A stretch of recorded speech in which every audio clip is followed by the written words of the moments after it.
What is going on, everybody? How's everybody doing? We got another stream. I feel like it's been a long time, and it has. It's been actually 27 days to be exact. Welcome back to the stream, everybody. Hope everyone had happy holidays. Just realized my holiday stuff's still up. Oh well, I'll leave it on for a little while. Happy New Year, everybody. 2026. Let's go. All kinds of stuff. Let's see what we got in here. We got Nigel. What's happening? Canuck Labs, of course. What's happening? 3D Medic. Hello, sir. Another CG 2026. Baby. That's right. Jake Train. Riley. What's up? What's up? LTX. Eric Fluffy. How you doing? Brian. What's happening, man? Mark. I have no problem with the change in plans. I'm here to hang out and see how the new printer. Nice. I appreciate that. I'll explain that in a minute. Trug. I'm guessing this is Truggy's new name. What's happening? I have a Q2 printing right next to me right now. Q2C in my living room. Oh, nice. Look at that. All the machines. One thing before we get started, guys. For those of you that are on Twitch, actually, can I tell that you guys are on Twitch? No. So no one so far has commented, has been on Twitch. Can you guys check, or anyone who has Twitch, can you check if I'm live on there? Because for whatever reason, I can't see my feed. It says I'm live, like under my name, but I can't click on into it. I can see I'm live on Kick. I can see we're live on YouTube. For whatever reason, on Twitch, I can't see the stream. All right, I see Gorilla said here. Thank you for doing that. But do you see the actual stream? Hey, Tulsa, what's happening? Do you see the stream? Is it up? I'm guessing because you guys are chatting, it's up. Because I can see the chat, but I have no stream output. Oh, commercial right now. I wonder if that's why. Why wouldn't I see it? But that's odd. Usually that doesn't happen normally.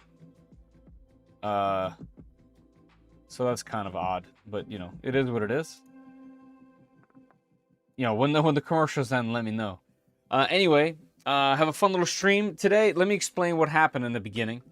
For those that saw the notification days ago that this was supposed to be the Max 4, I do indeed have the Max 4 in, and I kind of said that it's over. I see you. Okay, thank you, Tulsa. I appreciate that. I kind of just posted it, and I was like, oh, look, we don't have any kind of NDA. I don't sign any contracts, like that type of thing. So I was like, oh, all right, I'll just do a live stream. Not thinking I should probably ask for something, because, you know, they're a company. And, you know, they are kind enough to send me these machines without, you know, on my terms, like without me having to do anything or sign anything. That's why I don't request any money from, companies, 3D printer companies. I don't want to be swayed in any way. So they're kind enough to do this for me. And they replied back like, hey, by the way, about your live stream, like we still have people doing reviews. And the reviews aren't posted yet. Like there's no that we haven't done the reveal of all the video reviews yet, and they're working on them. So these are my colleagues that have contracts and all that kind of stuff. So by me doing a live stream ahead of everybody without asking, that would have been just a pretty bad thing. So I apologized. I removed it and I changed it to this machine, the budget the budget version of the Q2, which I love, and I just recently did a video on the Q2. This is the Q2C, so a super affordable version of that machine. Hopefully we can upgrade this to be a Q2 or near so, and this might be one of those where you can get it in cheap, use it, and then upgrade it as you need. I'm hoping. But anyway, I don't want to step on anyone's toes. It's not my place to do so. It's not my place to leak these things. So I just literally moved it off my desk. It's literally right down there. And we're going to do this machine. So it's just a legitimate miscommunication on my part. Not their part. They didn't ask me for anything. Nothing happened. Just me not asking anybody and just doing stuff. That's how I do it.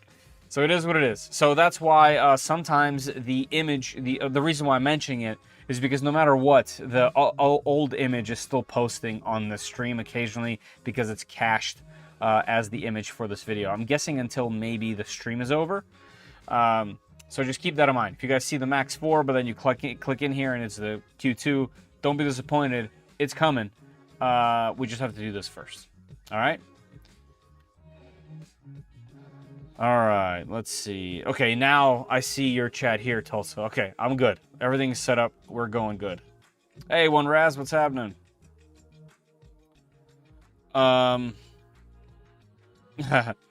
it off your desk. So that's interesting. So the reason why I decided to do the Max 4 first before this one was actually this was supposed to be first, but it wouldn't fit through my door. The box wouldn't fit through my door. So I had to unbox the machine. I had to take the box. I have to undo the box, and the printer is still, you know, I didn't take it up out of the bag. It's still sealed, but I couldn't get it down here, and I couldn't do it alone either. Too heavy. So it's probably the heaviest machine that I've had ever. All the other machines, even the Magneto X, I've kind of done myself, but I had to have my wife help me get it down here, and getting it off the desk was serious. Like it's just, you know, it's just a lumbering thing. You know, it teeters when you try to pick it up by the handles on the bottom. It's just very large. You need two people. So yeah, really looking forward to that one. It's gonna go to my office after we check it out. Be careful moving those large printers. Hurt my back moving the Qidi Q2 into place. I totally believe it. I totally believe it. Hey Victor, welcome. Thank you for subbing on YouTube. Appreciate it. How's your K2 Pro doing? Great. I just recently printed on it. I did a full bed print, and it did great. It's at the moment, if someone was to ask me what's your favorite Creality machine, I would say it's the K2 Pro. I haven't had a single issue with that thing, whereas pretty much every other machine that I've had has had either some kind of growing pains because I personally had it really early, or just something has happened over time. Whereas so far, the K2 Pro, absolutely solid. It's kind of like it kind of feels like you finally like got a machine that's been tested and perfected. Which if you guys know, if you guys get a lot of machines or try a lot of machines or watch a lot of reviews, you guys know that that's actually a hard ask in this community. So yeah, that's why I wanted to include it in that video I just did, where I talked about every machine in here, and I made sure to mention it because I actually think that that's pretty important. I teeter when someone tries to pick me up as well. You know what? That's a toast. Cheers. Hey Wilmar, how you doing? You don't want it to happen without paid community giving the okay.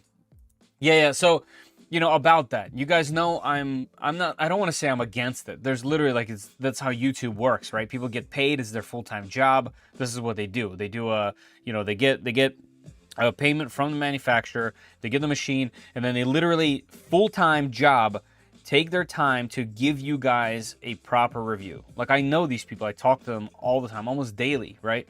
So I can't hate on that. I just, because this is just a hobby for me and not a full-time job, I can kind of get away with not doing that. But if YouTube was my full-time job, I would 100% have to take payment. Otherwise, I would never be able to make any money. YouTube does not pay very well. And the commission on these machines is also very low because people tend to use Amazon or not click your links, whatever it might be. It's extremely tough to make a decent like pay from this type of thing. So like I said, I know a bunch of people in this industry very well, and you know, I keep going to these events, I chat with people, I send the messages, I talk, I ask questions, all kinds of stuff. I learn from them every day. So it would be kind of ridiculous for me to just go against the company that sent me the printer, go against the people that I chat with and I know that are working legitimately hard, and kind of backstab them with a live stream. Do you know what I mean? Like, hopefully that makes sense.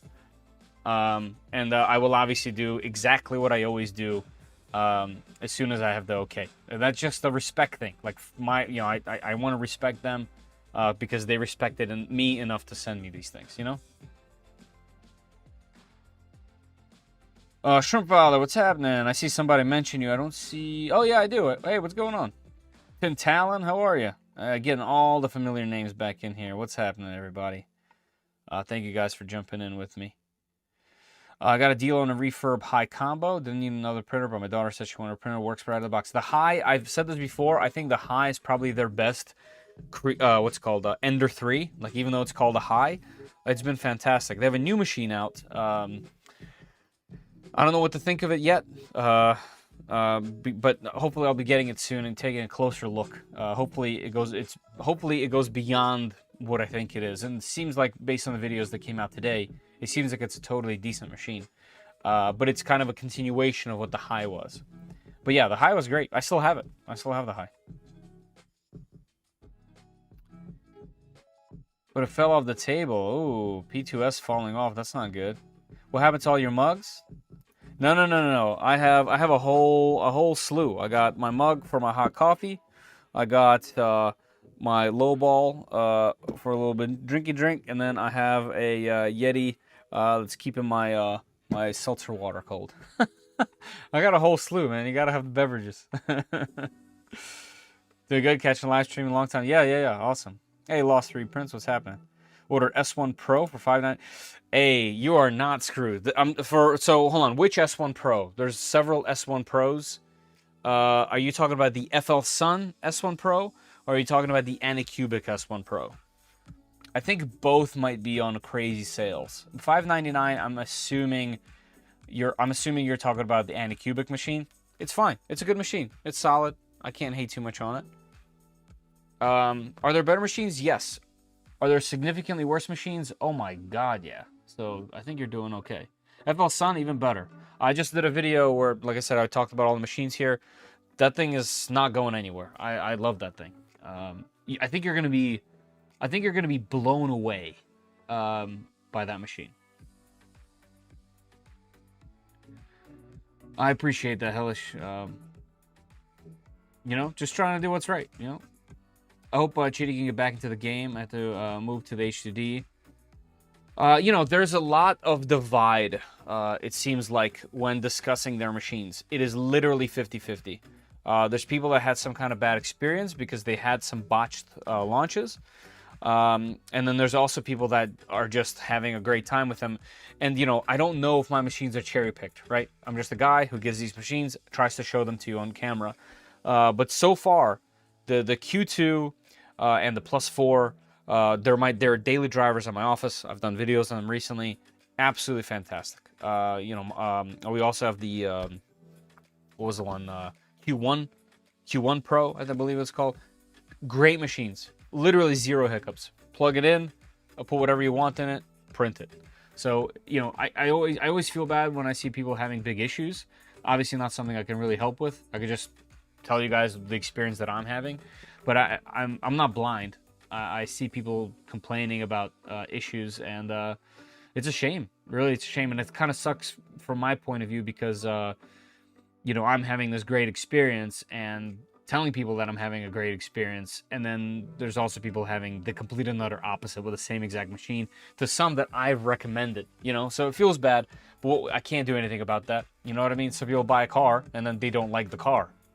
It's a similar thing, just printers, you know? All printers can have issues. Yeah. Even your most popular, you know, Bamboo Lab can't do wrong. Have issues. They do. Mine have had issues. They're still good. That's just how it is. I'd like your take on what machines you plan to stick around. Nice overall review. I appreciate that. Yeah, I thought it'd be fun to do like a non-super deep dive, but kind of like why. And I had fun making it, to be honest. Really, I heard so many horror stories. I was regretting the order. I got my H2D through your link, and it's close to perfect as I could. Yeah, the H2D is great. I too have heard a few, but I feel like the FL7 S1 Pro has been okay after some updates. Mine hasn't had a single issue, and it's still loaded with that PPSCF and ready to fire anytime, even without a heater. I just let the bed go for like 20-30 minutes. So it's a lack of consistent QC. Oh yeah, for sure. No, Helix, believe me, I know. I get it. And that's why some are perfect and some are not. And a lot of companies are struggling with that because these things came out of nowhere. All these machines got so much more complicated out of nowhere. People were very comfortable with bed slingers with wheels that were super easy to make, super easy to assemble for a while. And then the customer was no longer interested in that. So we will make you popular. Come in. I don't think you will, Mr. Spammer. That's why you build DIY, so there's no one to blame but yourself. Hey, see, that's why I always try to keep some DIY machines, some that are functioning, that I can make me feel good about having DIY machines, and some that absolutely don't work and need love so that I can continue to try to DIY them. You gotta stay busy, right? Yeah, B-Cuddy knows. I just sold my Q1 Pro to a buddy as his first printer. Nice, yeah. So I gave my Q1 Pro to a buddy of mine. He's been using it all the time, and then we just traded back. I gave him the Q2, and he gave me the Q1 Pro back. So happy about that. Anyway, guys, let's do a little bit of a quick unboxing that's unrelated. You might see a link for this thing down below, and make a micro on your first build. That's true, you know. Anyway, I have this new Hoto tool. You guys know I love Hoto tools on this channel. I saw this on my, I think, like Instagram. I immediately messaged them. I'm like, guys, I need this. Please have this. Please give me this. And they said, okay. I want to unbox it real quick and show it off. If you guys like this thing, check the link down below because it's crazy. All right, we're gonna do an unboxing. So the difference between the other Hoto screwdrivers and this, which camera are we at? We have this one. It's got adjustable strength or torque. So from tiny screws to tough jobs. So from 1 Newton meters to 3 to 4 to 6. So if you look at what they're doing, we got like, you know, RC, PC, that type of thing. Then we got furniture at 3. We got bike stuff, and they're doing brakes. That needs some torque. Probably around 4, maybe a little more, 4 or 5. That's gonna be hard to hold. And then there's 6. And let me tell you, this one is hard to hold and hard to handle. I don't even know what this is going to be like. You know what? Actually, let's keep this thing out because it's going to be a good comparison. One of my favorite tools, the cordless 3.9, I believe it's called. All right. All right. So we got USB, a booklet for ants. Yay. Don't need that.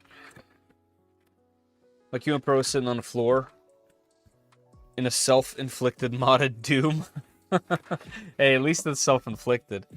Alright, so we got one of these. And if you guys remember, I think I threw it away because I have this thing on here now. This Hoto also came in kind of a similar packaging. Except the difference is, this one has lots of bits in it. So we can take it out like this. It's really in there. All right, this thing is a little bit larger and heavier. Definitely heavier. Let's see. Okay, it's not much larger, actually. Not much larger, but definitely larger. And then we go again, and we got even more bits. So unlike the previous one where you're kind of lacking a few items, this is giving you all of it in here. You can't charge it through the case, kind of like the smaller options. Oops. Like either of these. These are fantastic as well. But these all charge kind of like in their own case. This one you do have to remove. Is it on the bottom? Yep, so it's on the bottom. All right, do we just go? No. All right, so it looks like there is here. Let's do this close. That way I don't have to reach too far. Here, let's do this. There we go. All right, so we got off, and then 1, 2, 3. Okay, so we got LED just like this one. This one, I know you can't tell in person. This is at least twice as bright as this. It's kind of like a blue light, actually.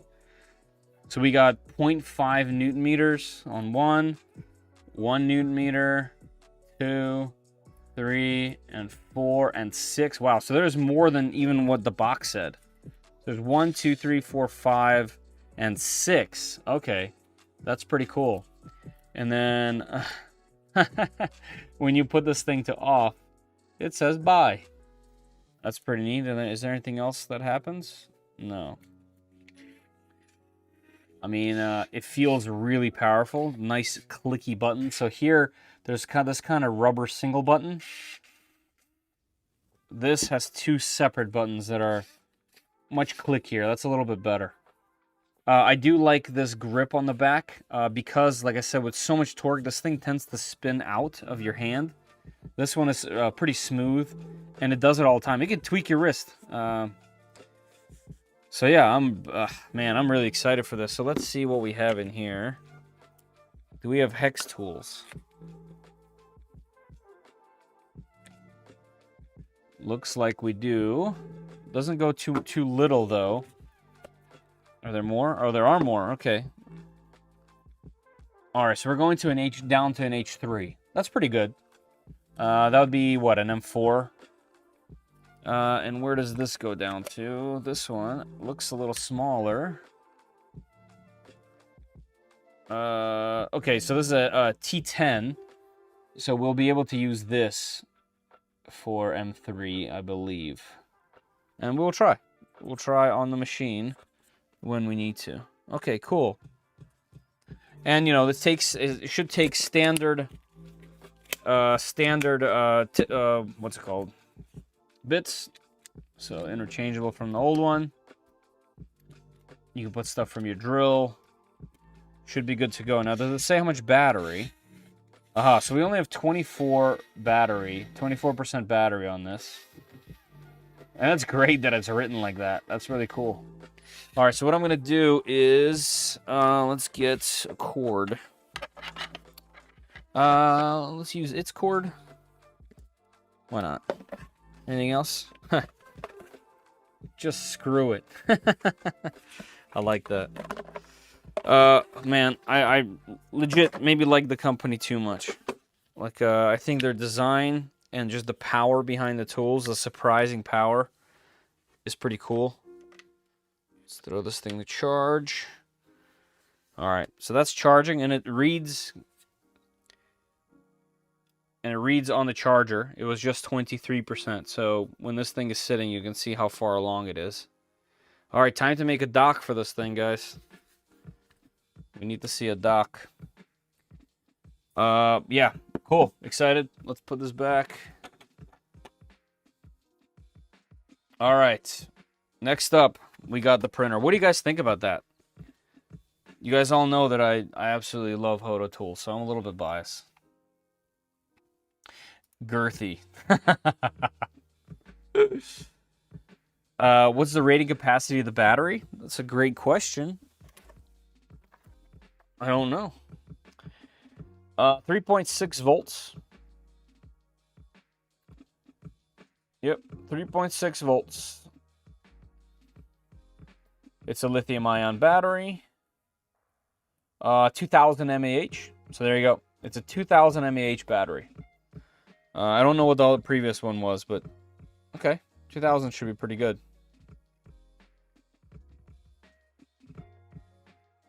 Maximum torque is 70 foot-pounds. Wow. That's a lot. Is that even true? 70 pounds per inch. I said that wrong. It says max torque 70 pounds per inch. Yeah, I don't even know. Either way, cool tool. So we'll see where that ends up. So it's already at 25%, so charging pretty good. Hey Luke, how you doing? I saw your updates on the storefront opening soon. You know, huge congratulations. I want to tell you in person. I know I tried to like message you out there, but man, that is so cool. I had no idea you had that going on. It shouldn't be too crazy far from me. Maybe one day I'll pop in there and check it out. I'd love to see what you got going on. So yeah, huge congratulations. When there's more information available, I would love to help spread it. Make sure you message me at some point when things are more ready, and I'll definitely let people know via my channel. This is a new Hoto screwdriver. Yes, the brand new Pixel Drive by Hoto. Nice new big boy with a grip this time and a lot of power. A lot of power.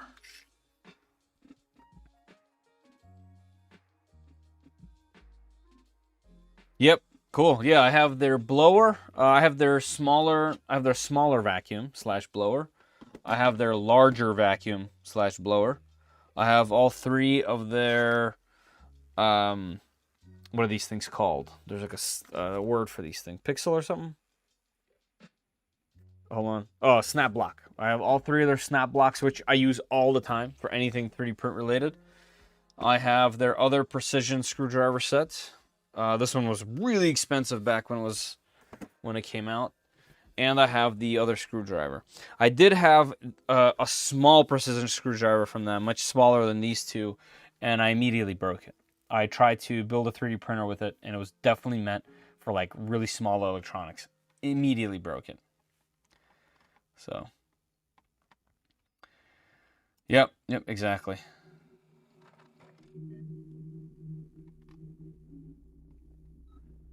It's not good for electronic work, too big. Well, that's why they have other ones. Like they have this, which is kind of like a medium size right here, which is what I've been using a lot. And then they have the smaller precision. But if you're building like extrusions, if you're putting furniture together, this is kind of like the do everything. And I love to have that power. So, how much? Good question. Check out the link in my description. Honestly, I don't know. But definitely check out the link down below. Thingamajig. Yeah, man. For those that have the 3.6 cordless, you guys know what I'm talking about with the torque. I mean, if you catch it, she's tweaking you. That's pretty good. That's pretty good. That smaller one looks cool. Yeah, the smaller one, the snap blocks, is so good. It's really good. Cool. All right, guys. So let's get into this machine. Also, quick note, as per usual, this live stream is sponsored by Polymaker, and what that means is they let you guys win a spool of filament at the end of these streams. So what I do is I pinned a link to Gleam.io. That's where you can enter in to win some filament from Polymaker. It's going to be pinned at the top of the chat, whether you are on Kick or Twitch or YouTube. That's where it's at. All right, so head over there, click the link. You have to be subscribed to the YouTube channel. Wow, it's very serious. My camera totally agrees with me. You have to be subscribed to this YouTube channel. Okay, and then, thank you, camera, for that emphasis. That's amazing. And then, you need to be present at the end of the stream for when I pull your name, because you have to claim it in the chats. Okay, it doesn't matter which platform you're on, as long as you're there supporting and you're subscribing, we good. All right. And then, yeah, I'll pick one. Oh, also, international. Can be anywhere. Literally doesn't matter where. As long as they're shipping to that country at the moment. I guess we could... That's... God, that kind of hurts to say. Yeah. If you could ship to that country from the United States at the moment. Well, it's not even from the United States. It's from China. And everywhere else. In Australia, so never mind. It's everywhere. Fedor, what's the difference between the two new Qidi Q2 and Q2C? So Q2 I've had for a while now. I have a video on it. It has a heater, cameras, all kinds of stuff. This one is supposed to be the budget version of that. It is a stripped down version, so it's just the bare bone things that you need from the printer. So it's an enclosed, Q2 minus all the accessories on the machine. So it just gives you the print stuff, and because of that, they're able to cut the price down a lot. So we'll take a look at it in a second because I want to look at the marketing before we unbox it. All right. Hey, Anarchy, what's up? Lacks camera, chamber heat, right? Basically, yeah. I think there's a couple of little things here and there, but yeah, I think that's mostly it. And I'll be able to tell because, like I said, I've had the Q2 forever. So, all right, now that that's all said and everyone knows what we're doing, let's head over to here and take a look at the marketing, so that we can decide what they're trying to tell us. All right, so 0 offset, perfect first layer. They were marketing this really heavily with the Q2, saying that you can even like put something on the build plate and it would still print perfectly, which is really cool. So that has that. So I'm guessing the sensor is the same. So that's cool. Hey, look, JP's review. It's a familiar name. JP, are you here in the chat? Your review just came up. The build volume's 270 by 270, 256. So you're getting that little bit of extra 270, which is really nice. MET certified. This is the second printer ever to be certified by MET, which is a safety certification. And that's pretty cool because, as you guys know about the +4, they had issues with the heater. Q2 cheaper. I like that. I like that. That's good. And obviously, you can get it as a regular machine. If you just need single color, you need to print. $400. Oof, that's good. Really good. Clipper, by the way, can run any slicer you'd like. Or you can go combo for $150 more. There's been problems with the box. No other way to put it. I've had both the bad one and the good one. I still have a bad one, and I still have a good one. The good one works. The bad one works sometimes. The bad one I use just for holding filament and selecting filament. The good one I use for actual color, switching and all that fun stuff. So the bad one, I would say it's kind of like a filament management system with a heater in it. And the good one is, just like the AMS or the CFS. All right. So this is hopefully the good one. And it looks like it has the darker color, which is interesting. Like, they didn't make two of these things. They have their own mold for the second one. So that's pretty cool. So we'll check that out. All right, let's see. So what are we talking about here?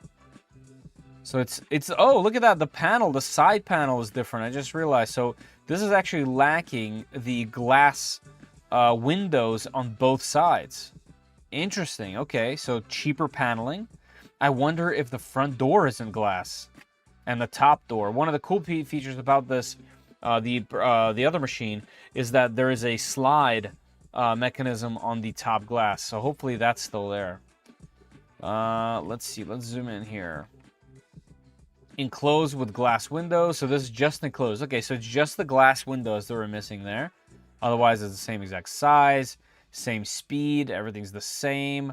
The nozzle's the same. Still goes to 370 Celsius, which is just, hallelujah that we can get machines like that nowadays. That's the best. Okay, so it has no chamber filter. Understandable. And no camera. Okay, so no filtration. And no chamber heating, and it's not optional. So it looks like you can't, for whatever reason, install that onto here. I wonder why. So no filter, no camera, and also no chamber heating. Okay, we'll have to check out what's up with that. Obviously, the heater, I understand. And this kind of, I guess, puts it in the same exact realm as the Core 1.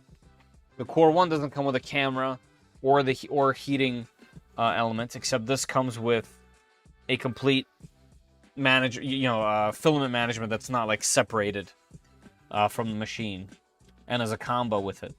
Kind of interesting if you think about it that way, right? So this is closer to a competitor to the Core 1 than the Q2 is, you know, because the Q2 is closer to machines like the X1C or the P2S, right? What can it do? Precise prototypes from projects. Okay, sure. Yeah, I mean, if you can print hot and it's enclosed. Hey, the MR2 model's sick. I printed this thing large. Sorpix. One of my favorite little things to do is print these little Sorpix cars larger. More perfect layer. Oh, here we go. So they did the same thing. Oh, this is the Q2. This isn't, you know, make sure you notice. But yeah, you can print on anything. They're saying wood, marble, glass, whatever you want to put on there, it's printing with it. This is actually what I want to know. So is the Q2C box any different? It looks like it can do everything still, but does the C box heat? Okay, that's going to be a cool thing to know because it doesn't seem like they're marketing it, which might mean that it doesn't. Let's see if it tells you. Nope, right here.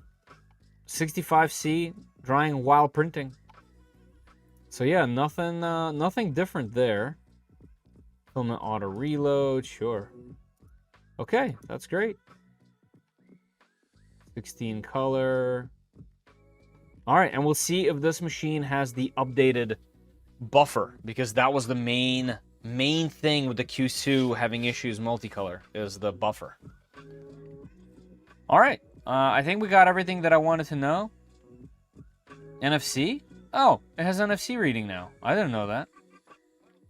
I did not know that. That's new. Okay, cool. Multi-sensor closed-loop temperature control. Monitors your printer continuously to ensure safe operation. Okay, so it can still tell you what all the temperatures are, sure. Flame retardant chamber, so they kept that for this. That's good. Yeah, is this the whole team? Or is this a robotics class or something? Probably just robotics. Yeah, because they look really young. Yeah, okay. I thought for a second there that was the whole team. Man, imagine being a kid and getting one of these things. It's got to be insane. Oh, to be young again. Cool. All right, I think that's everything that I want to know. You guys have any questions before I start unboxing things? Hey, thanks for subbing, Flordella. Only mold they changed was the side panels. So the panels darker pigment. Okay, yep, pellets, yep. I think the box are the same. The only difference is the +4 in the Q2 boxes. I assume the max 4 ones in the future as well. Okay. Hey, Quinn, how you doing? Oh, no, I didn't do it. Quinn, I let you down big time, and I planned on it, too. Oh, what a bummer. Oh, man, I'm upset about that. Quinn, I'm sorry, man. That's I legitimately let Quinn down. I told Quinn, I promised him, that before the next live stream, I was going to print with a soap filament, because he asked me every single live stream about the soap film, and I totally forgot. The holiday season, all sorts of stuff. Just straight up forgot, man. Damn. Okay, my bad. Competitor to the Elegoo Centauri Carbon. Yeah, that's true. Works well. Nice. Okay. Yeah, I still can't get a hold of Elegoo, unfortunately. I really want a Centauri Carbon to test. C-Box doesn't have heater chamber? No, it does. We just saw it does. The C-Box does. I think the Qidi NFC reader is expected to be compatible with Open Print Tag too. Oh, cool, nice.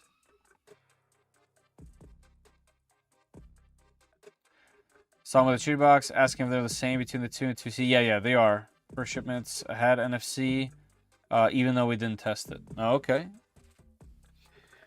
But yeah, has heating, has NFC. It looks like, at least according to the marketing. And we all know that can differ, right? I have a question. What about the air filter in the C version? There is no air filter. That's one of the differences. There's no filtration. All right, so I think the best course of action is for me to lower the table and probably get this thing down and do it that way. Sorry about the mic. Probably going to press it up against the box. All right, and then we'll get it up on the table and we'll do it that way. Here, let's do main cam for now. No, actually, let's do this. That way you can see as we put things down. All right, let's go.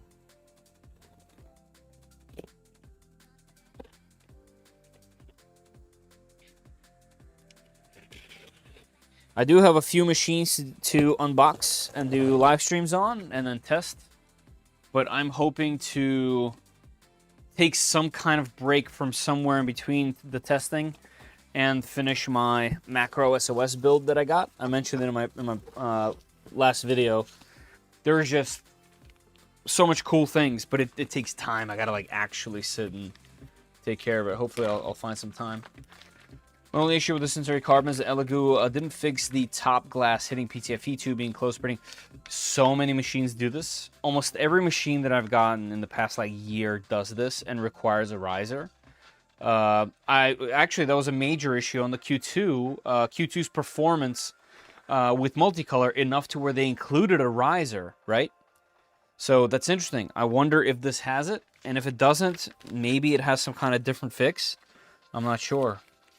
All right, quick start guide. I'm going to take this out of the bag, but I'm not going to read it. And you guys are going to yell at me, and I'll read it once I break something. Take out of the Qidi box flowchart. Okay. Let's check this out. So we got remove the protective foam from the top. Unscrew the 2 screws that secure the Qidi box. Take out the Qidi box from above. Okay. Take out the height increasing frame component. There you go. Height increasing frame components. We just talked about it. It's in there. You got to print the top. Yeah. Cool. So this includes it. That's so good. I'm so happy about that actually, because it's a problem. It's a legit problem. The filament just can't go in there smoothly. Unscrew the 4 screws that secure the Qidi box support.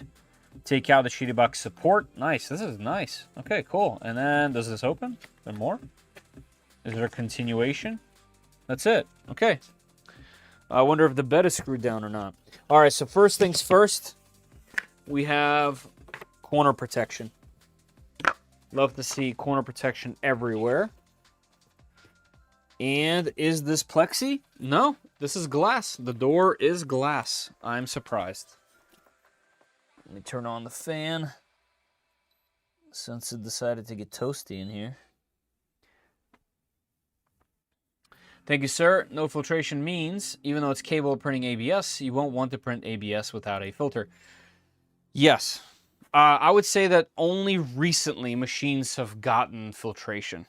Also, there are companies now that make aftermarket filtration. I have one that we just recently unboxed. Maybe it can go right on here, actually, and we'll test that. We will test that. Because that could be a great way to add like actual really good filtration instead of let's just stick a box filtration, if that makes sense. So right on top, it says there's an 8, there's a flash drive included right on top there. So let's take that out. I'm assuming we'll have to throw that on. I'll put this bag back in there. Right on top here, we have some things. This is a spool holder, the side spool holder. And we have the HD screen. There's also instructions for that in the same way, the little booklet. Okay, looks like it's exactly the same as the other screen, except that it's just a different pigment. Marketing says the air filter is optional, so you can buy it from the store, but it doesn't come in a box. Yeah, it looks like, I'm guessing, the molding is the same, so we'll be able to just chuck it in there. I am noticing that this has this foam that makes a mess. Remember Mingda? I still have nightmares from unboxing Mingdas. But it doesn't look like this is making a mess, which is nice. But we all know that it's super effective foam. It just makes a freaking mess. Currently deciding between Q2, not C combo. or the P2S. Yeah, so I did a review recently of my experience with the Q2. I had the early model that had issues, and then they fixed it. So yeah, check that out. And I don't have a P2S, but I do have an X1C that I also covered in the previous video. And I love that machine. Like, that thing is staying, and the Q2. So yeah, I would have a really hard time choosing between the two, but honestly, no matter which way you go in that direction, I don't think you're gonna do bad. Either one of those is a pretty damn good choice. Like, it's a really good time to want that type of machine and that grade of machine, because they're really enabling. Like, the P2S combo and the Q2 combo, you're gonna get them and you're gonna be able to print and do like anything you wanted. So it's really cool. All right, let's see if there's a way I can take this out without damaging anything, or am I gonna have to? Yeah, because there's no handles, and it looks like I'm probably gonna have to. Oh, here we go. It says here, grasp both sides of the machine. Oh, okay. There's metal right here. I forgot to lower my table. Let me do that before I have a hernia. It'll be my first ever 3D printer. That is a really, really great choice for a first 3D printer. So that's pretty awesome.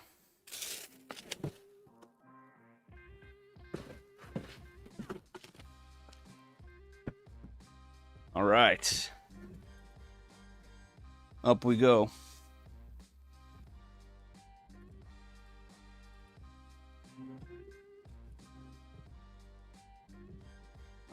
Man, hold on, guys. Let me get a second. I gotta answer this question.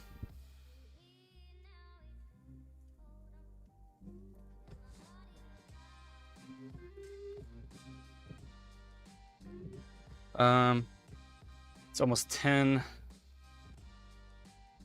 Or a couple hours. Okay. Let's throw that on there.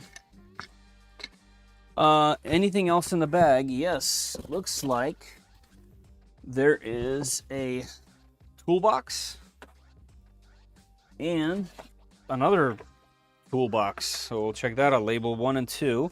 And also, I want to note, the box also has these rubber corners. Look at that. Super, super soft. That's cool. You guys know, and have probably seen the unboxed machines that have had damage on the bottom. These are embedded into the box. Good move. And there's corner protectors in here everywhere as well. All right, so we can put that in there, that in there. This top lid, that can kind of just chill because I'm going to be tossing stuff in there. All right, so far so good. Let's unbox this thing first. Let's spare the instructions.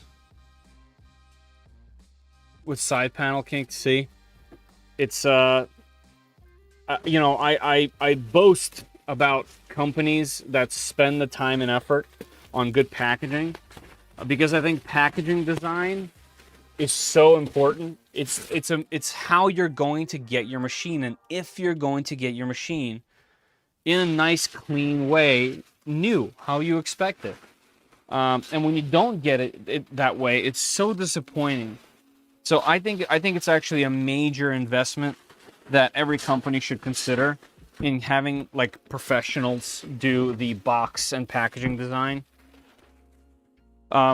So whenever I see that happen, I know it's just the unboxing. It has nothing to do with how the printer is going to perform. But whenever I see that, I always mention it. Always mention it, and always will. All right, perfect.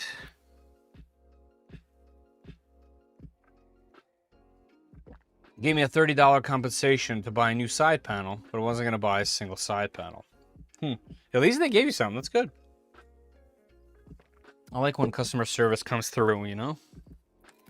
All right, let's start slowly peeling this thing awake. I actually kind of like this color, to be honest. I like the silver as well.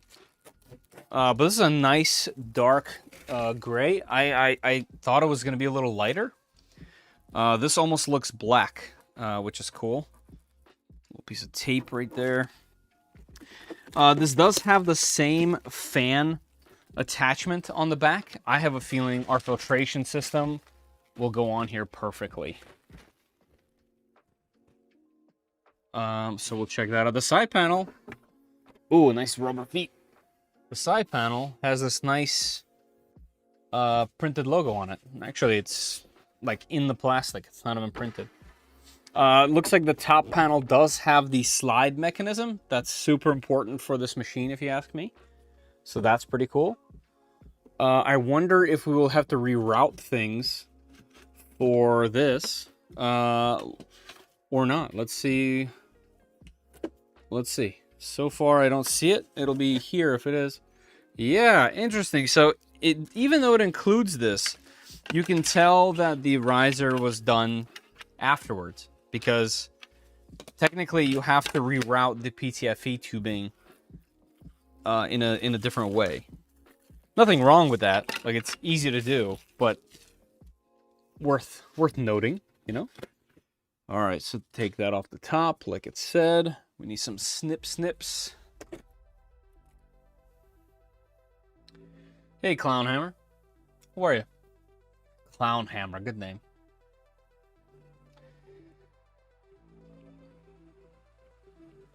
When I get my CNC, when my CNC's back up and running, I'm going to be offering PC sides and replacement tops and doors for folks who have broken theirs on their CC. Nice, that's awesome. Noted. I got the A1 combo with the same problems, with some problems. What problems? Grasp the middle of the bag and take out the machine. Okay, let's go a little lower. Let's go a little lower. Let's put this over here.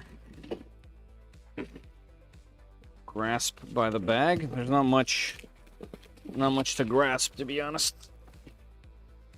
No, that's locked in there. Was there something I had to unscrew? Where were the things? They were here somewhere. I read it. I remember reading it. It was in the guide. Oh, right here. I have it in front of me. Remove the top. Unscrew the 2 screws. All right, where is our Hoto? It's at 45%, so that should be plenty. We need some bits. Let's see if that smaller one fits like I thought it would. Should be perfect. It is. Okay.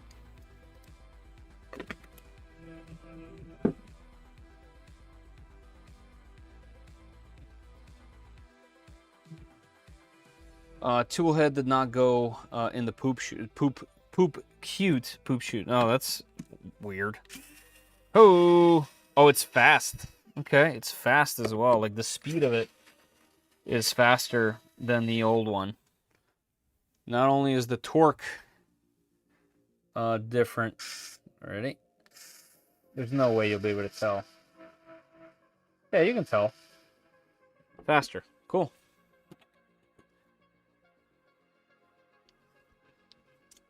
I got my stepson an A1 combo for Christmas. Has X-axis feed problems. New firmware let it calibrate. It seems to print fine, but it gets false positives moving down. It makes it take longer. Ah, that's a bummer. You know, it's really rare and far in between that I hear problems about the A1. And the A1 Mini, to be honest.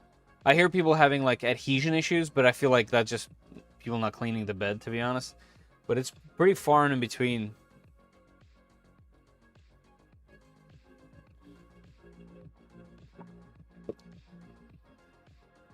All right, so did I take off the wrong part? Oh, no, that unscrews this. Okay, so now we should be able to lift it. Yep. Okay. That comes out. Let's set it to the side for right now. I wonder if there's more stuff in it.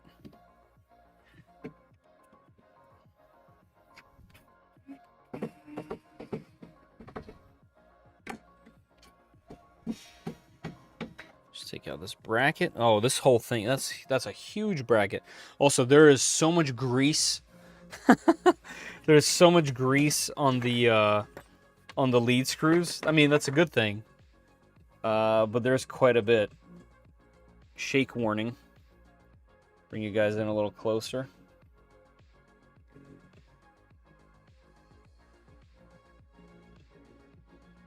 He's having long print bed adhesion issues. It's a little bit colder now and a little bit breezier. That's going to be a thing for sure. I've even noticed it with mine, to be honest. But it doesn't happen when it's hot everywhere. That's like a cold weather problem. So, just taking off some zip ties. Got them on this tool head. And the tool head is in a nice little cardboard sheath over here. Let's see. All right, let's unwrap that bad boy. Welcome to the world. Looks like this is all taped. Can't see the tape on that side. Let's just take it off from this side. Okay, and same here. I do like this updated toolhead cover and design. I like the fan on the bottom. It has this opening in the back. That's pretty cool. I don't know if you guys have seen photos of the way that they designed it. I actually do legitimately think it's a cool design. All right, motion seems nice and even, nice and clean. I wonder if it's gonna make us stick on some of the updated like poop flinger things that they updated, or if that's already installed. So we're gonna find out. So yes, it looks like the filtration system is here. The fan is there. There is a fan. It just doesn't have a physical filter. So which means we can print a box right here and fill it with carbon. Or buy their filtration, buy their filters. Which sounds like if it's optional, it's available. I will actually check that. So how would the camera install work? If there is no camera, do we have wiring in place for it, at least, so that we can plug one in? I don't see anything, but maybe it's like hiding behind some panels. That's something we'll have to figure out a little later. There is a bunch of zip ties. Nice little floating coupler on both sides here. Let's take this out. Give these rods some float action.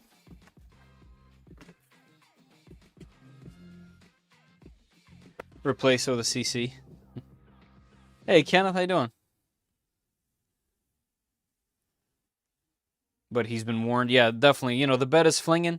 If it's colder in your room or there's a breeze or, you know, it's next to the heater, even though the heater is moving heat, it's still moving air. Whenever there's any kind of breeze like that, especially if it's like a longer term print, you can definitely warp it enough to pop it off.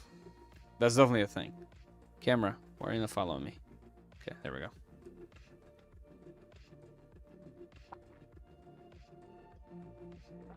Sorry to hear that you didn't print with a soap filament. Could you do it on stream?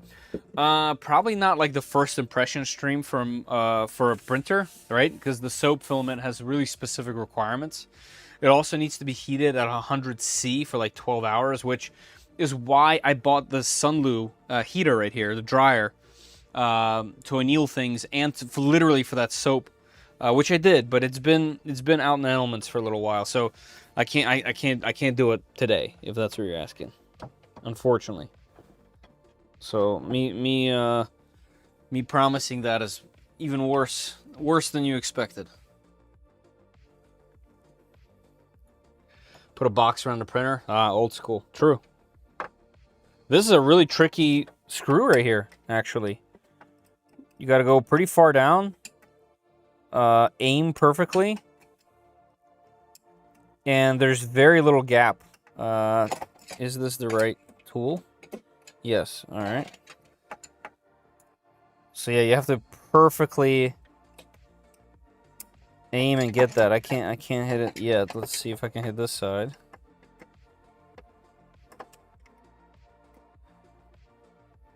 I can't tell. I can't tell. Oh, okay, I can see it from up here. Can I get that down in there?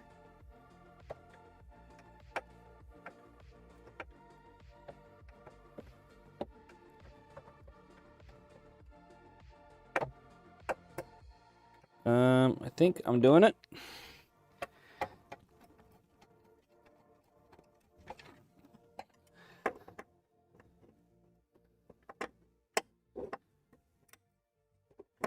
Oh, okay, there we go. That one's in. Here, let's unscrew. All right. No, I'm not getting it. I need a larger one. Will it be this? Okay, let's see. Aha! That's better.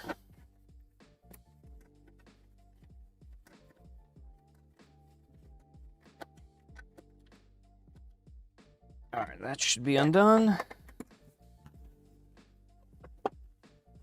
Like a timing cover, yeah.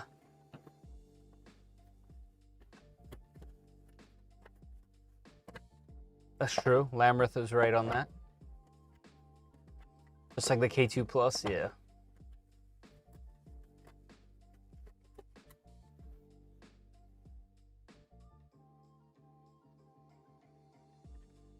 All right, so this should lift up and out. Look at that. Look at this plastic piece that they had to make and pay for only for this exact reason. Always crazy to me when I see that. That, you know, when companies go this far, then just throw some foam in there. Means they care. They legit care.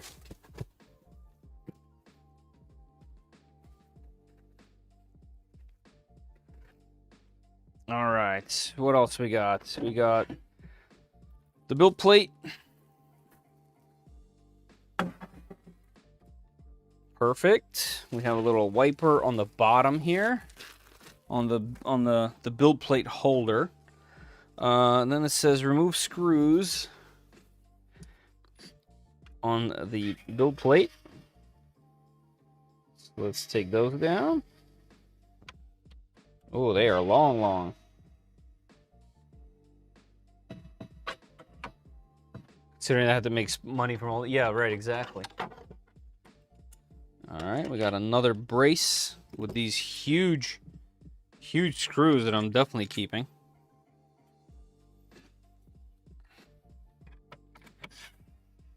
We all know those are going to come in handy.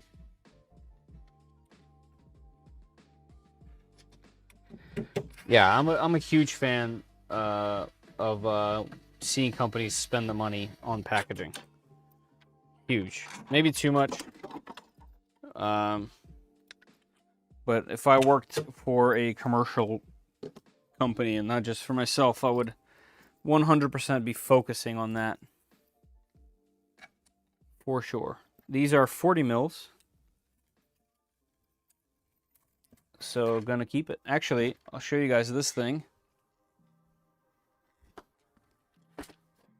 Let's see if it works for these long ones. Looks like it should. So this is a screw sorter. You just chuck a bunch of screws in here.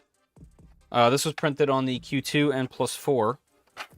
And then you go back and forth and they climb the ladder. They hang down. Let's see, I did it too fast. This is supposed to go here, and it'll roll and categorize itself. Let's see if we can make it happen. Nope.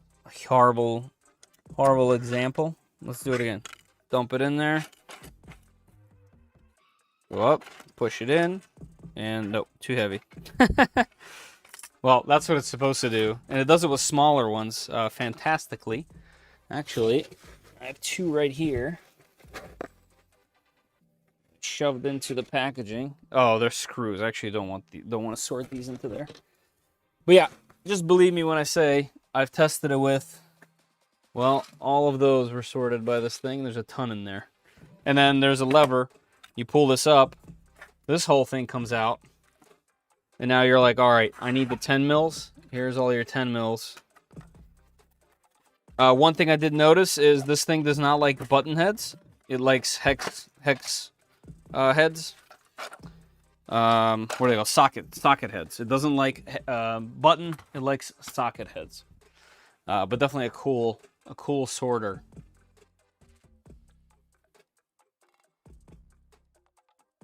You printed that too? Nice, Jake. Hex only, yes, hex only.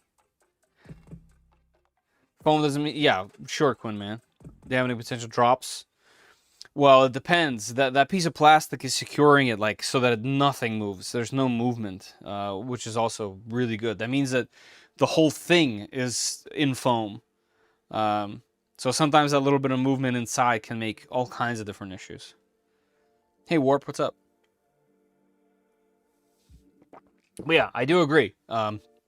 By design, foam could be used in all kinds of different ways to make things super, super secure as well. All right, so just looking in here, we still have the auxiliary fan on the side. Obviously, we just don't have a heater or a camera. Otherwise, it looks pretty much the same. There's a cutter. Yeah, just no side panel windows. Let's throw this display on.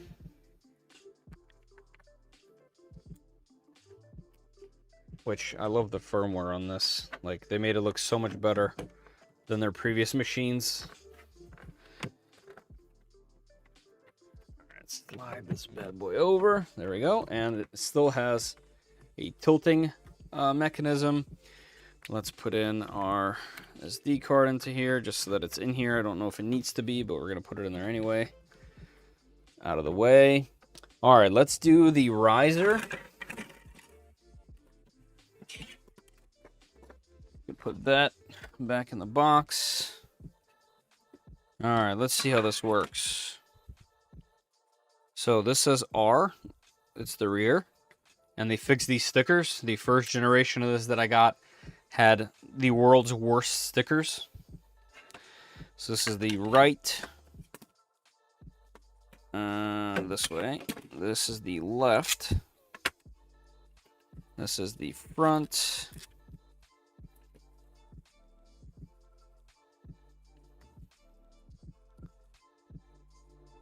Wait a minute. What are we missing? I think we're missing corners and the back. Yeah, I think there needs to be corners. Let's see if they're in toolbox 1 or 2. I don't see them up there. Toolbox 1 has an Ethernet cable. Yeah, there is an Ethernet. There's an Ethernet plug on the back. We have some wipers, a fuse, an extra cutter, some Allen wrenches in all sizes, a nozzle key. Right there.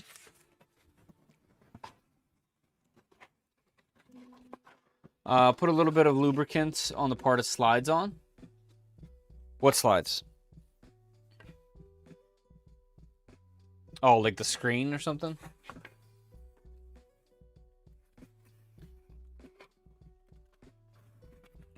Alright, let's see what's going on here. We have some PLA sample. We have the cable, which we need.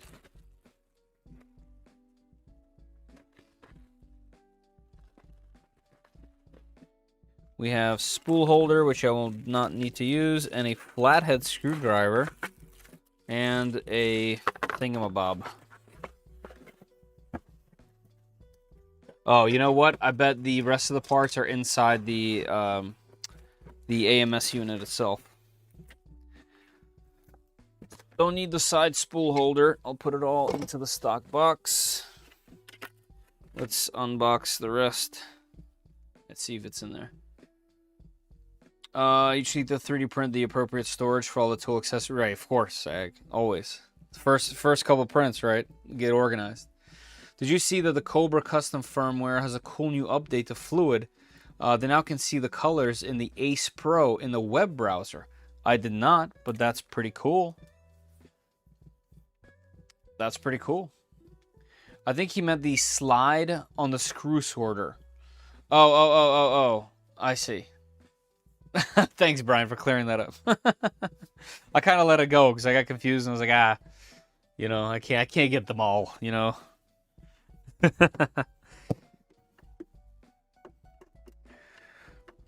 All right, and I will check back here in a second what we got going on. So first, let's move this to the side. Let's bring in the Qidi box.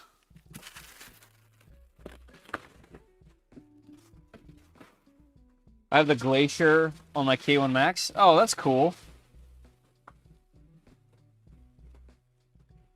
What bed material is best for ASA? I'm currently using glass bed on my Ender.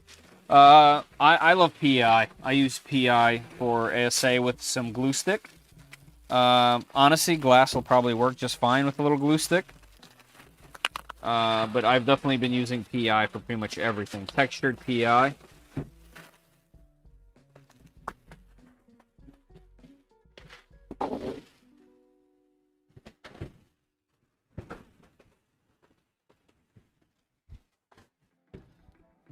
All right, anything weird? No.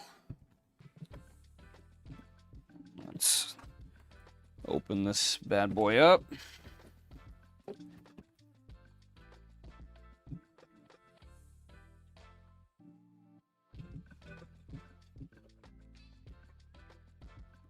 I like that the lid acrylic is protected. I like the black one. I like the color. I actually like the color. I wonder if what it costs with the... Well, because it has no heater, that's interesting. But still wonder. Alright, this does have stuff in here, so I'm hoping those ends are here. Alright, so... Qidi box start guide. We have PTF feed tubes. This is the... Right, this is for the top cover. This is for the 4 in the back. Okay, good. Let's see what we got in here. We have the power cable for the top here.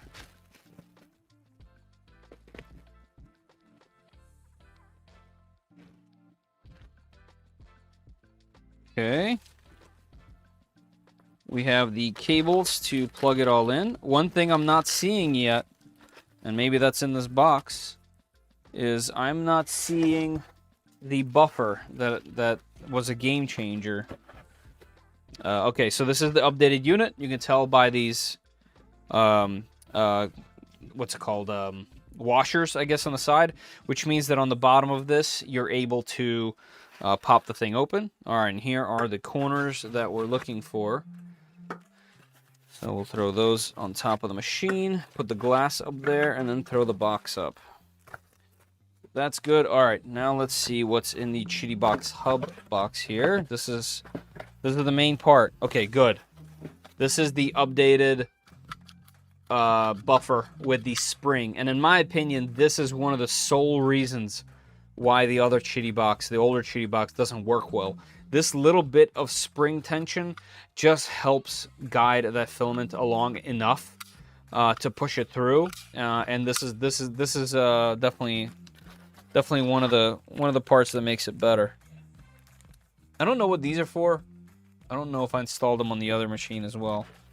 I'll keep them out just in case.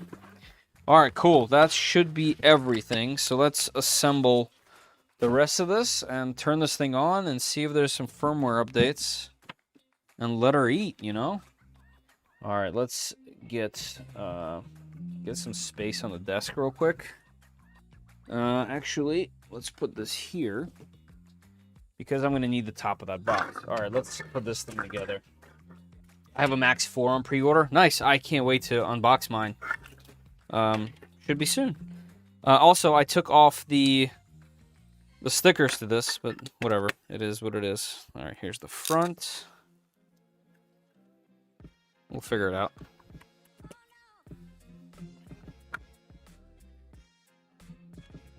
I like the tight fit. Just means it's not going to come off. The rear right. Rear front. We need this one. Left rear.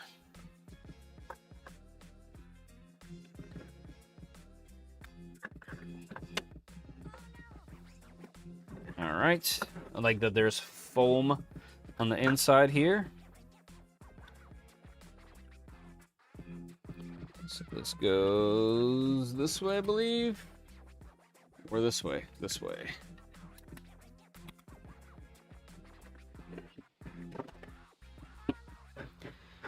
All right. Rear right. It's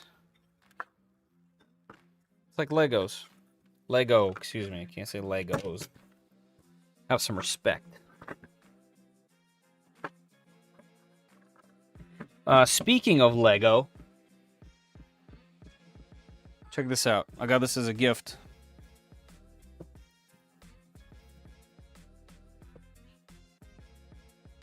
Guys, come with me.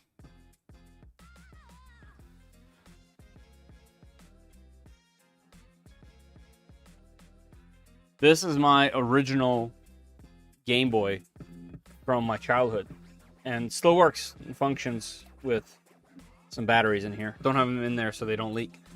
This is the Lego Game Boy. How cool is that? It has these little animations that you can put in there. It has cartridges that you can install. And it has buttons that click and move, and you can press them. And it's a pretty close replica. Like, it's not exactly one-to-one, but still a super fun thing that they did. A super fun collab, and I love it. Anyway, at some point, I'm gonna have a live stream on this because I'm going to put electronics from one of these into here. I'm going to have this thing function. Definitely. I have to. I feel like if you have one of those and you're into handhelds, you got to have that thing function. I mean, what is even going on, you know?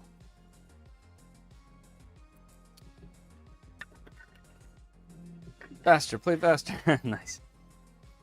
So I'm assuming all the reviews have a Max 4 now. So Keo Prince got his. Can't wait. Yes. Yeah, Eric. Yes. On both of those things that you said. They all have them. The videos just haven't been released. And the person that is not doing any contractual thing can't be the first person. That's just insane for a company to do. Like, it would make them look really bad if I let it rip. So. But yeah, everyone has theirs. I bricked my Game Boy. You can really mean it, all right? Right? Does Orca have the K2 Pro? I believe so. But to be 100% honest, I've been using the Creality version of Orca. So the reason for that is I've been trying to use the OEM versions, despite the fact that I 100% agree and prefer that companies would just let us use Orca. And it's because they're custom profiles. I want to test their custom profiles because you got to think about what I do on YouTube, right? If I have to test machines and I'm using custom profiles on a, not unsupported, but on a third-party slicer, that's going to be a small percentage of people. Most folks that get machines in general are going to use the slicer that the printer is recommended with. So I forced myself to use 100 different slicers. I have them all. I open them all. It's very frustrating. I would much rather use Orca and put them all in there, but that's why I don't. So, kind of annoying. More than kinda. Does that make YouTube the light side or the dark side? Oh, oh, because of ads? I don't know. They all have ads. They all have ads. New Creality printers work with Orca, but Creality Print 7 has better integration with their printers. Right, right. Yeah, you get remote, all kinds of stuff. So,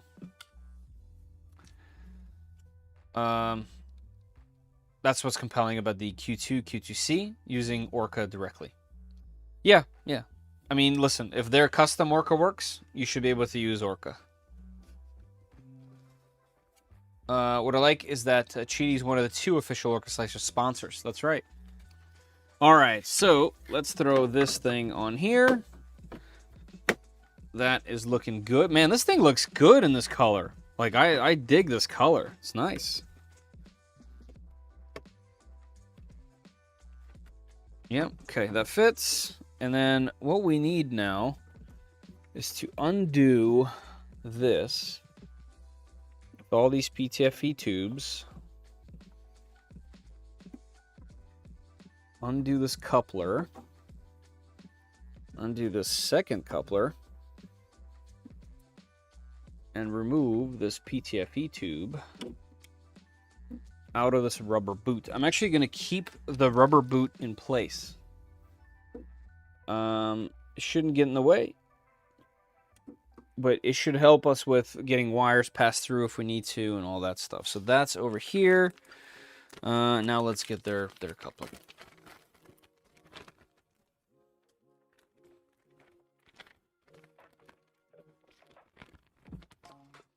Naming software after a shark bait boat seems rather problematic.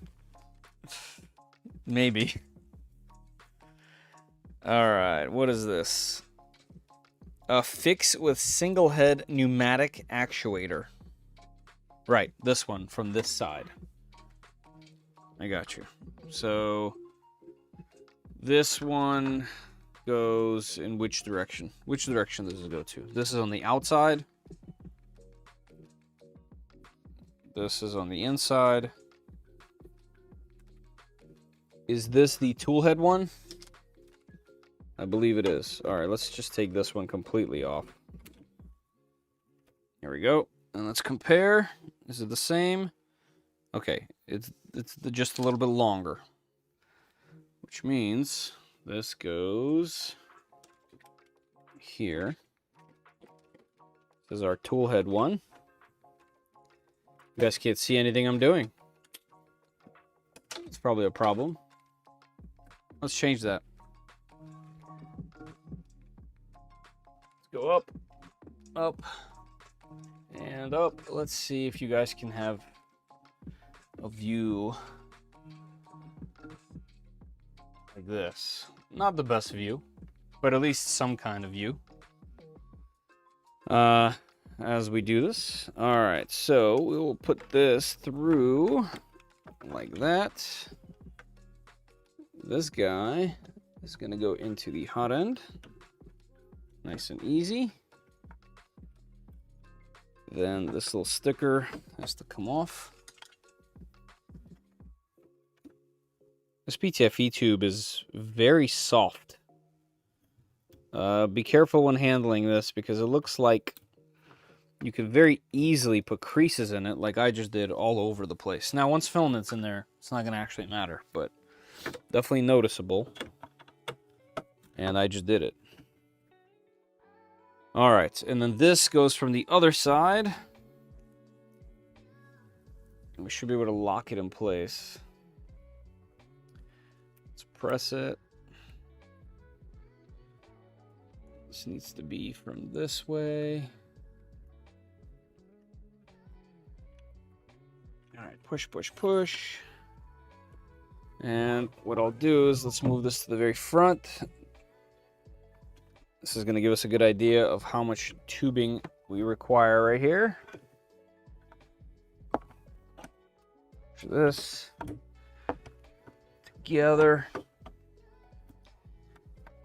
There. Okay, so that's good on the tubing. Put that in there. That clicks right into the plastic there. So let's put these blue clips back on. So nothing is moving anywhere. Click that in place. Push that there. Now we got this guy with the double. That needs these blue things as well. All right, and this coupler, from what I understand, is going to go into our, and I'll turn the machine around in a second. So this is going to go into our hub back here, right? All right, this is the old one. Push that to the side real quick. All right, let's get the top cover. This is nice piece of glass. And this is one of my favorite parts. Definitely one of my favorite parts about this machine is this sliding door. I think it's a really unique and interesting feature for the machine. So put the glass on top. You guys see the glass? Yes, you can. So the cool part about this glass, so there's a little play in it, is it gets locked down like this with these 90-degree things. But then you can slide it, and it has a stopper back here, right there to the max. So it gives you all this open air, plus you get the adjustments on the side vents right here. So let's just open them because we're going to be printing PLA at first. That's really cool. So when we close this, and also it works with this CFS unit, it works with the Qidi box on top of there, which is awesome. So I like to put the Qidi box as close to the handle as I can. Center it just like that. Here, let's back up just the hair now. Get you guys a slightly better view of the whole shebang. There we go.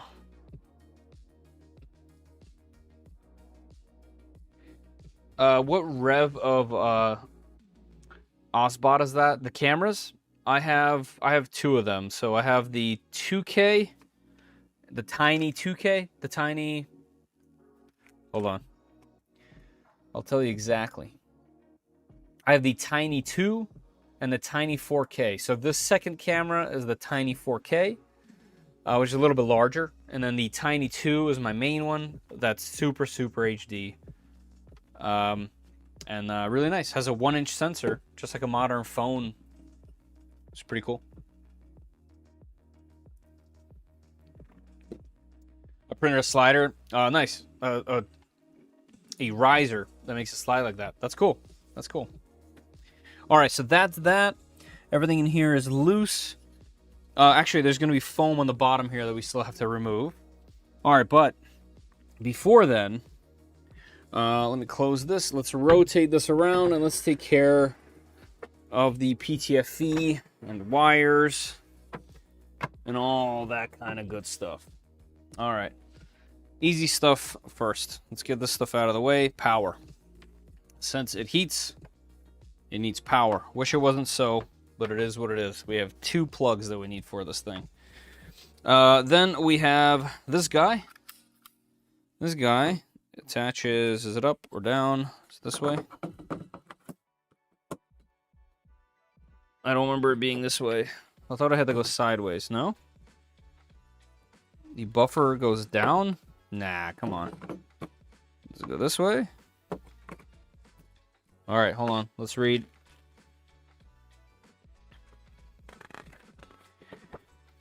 I know, I'm opening a book. Holy.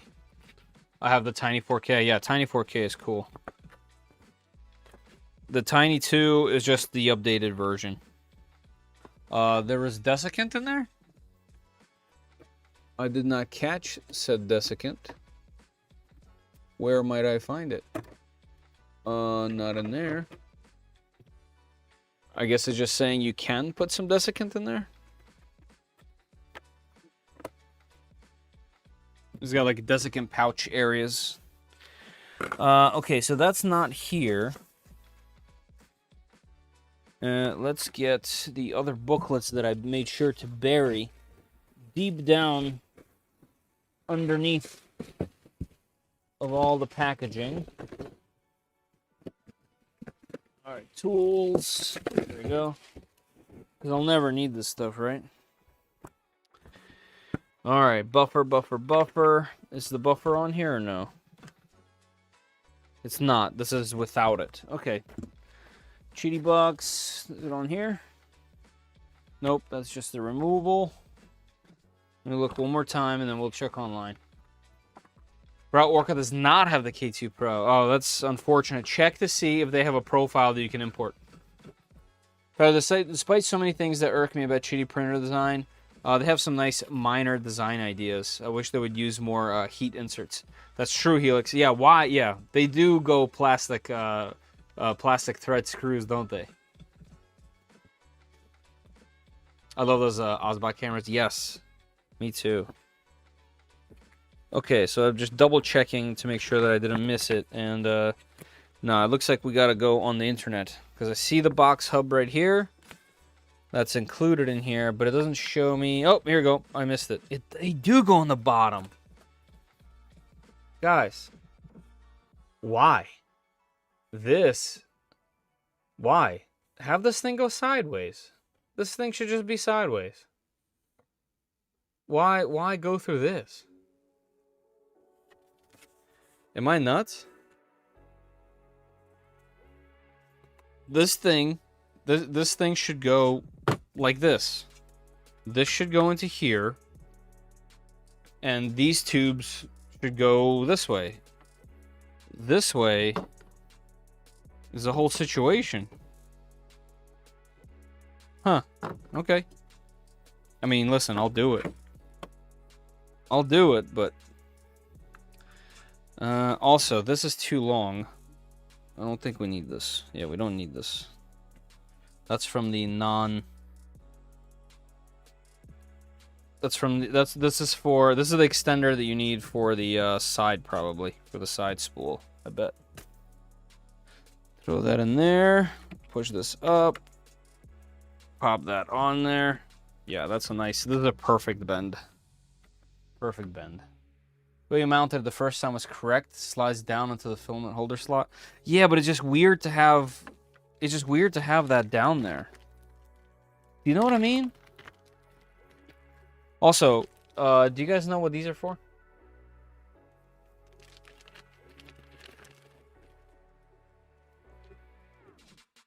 Are these all the same length? Yes. One cool thing about this is because they are individual like this, it actually makes them pretty future-proof for a bunch of different things. Think about where the industry is headed, and multi-tool head, right? Even iQuex. Technically speaking, a management system like this, because this doesn't go into one at the box, can technically go to each separate tool head. And that makes it pretty freaking cool. Okay, so the angle isn't as bad as the pictures make it seem. So that's a good thing.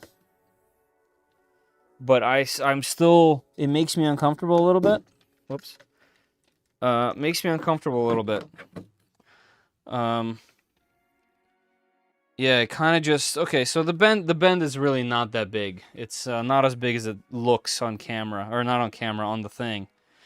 But I feel like having this more gradual would just be better. You can even print an adapter that slides in that turns this thing, maybe. You extend this, and it'll make this angle just better. Am I overthinking this? I probably am. Like, it's like this on the Q2, and it's more than fine. So I'm probably just overthinking it.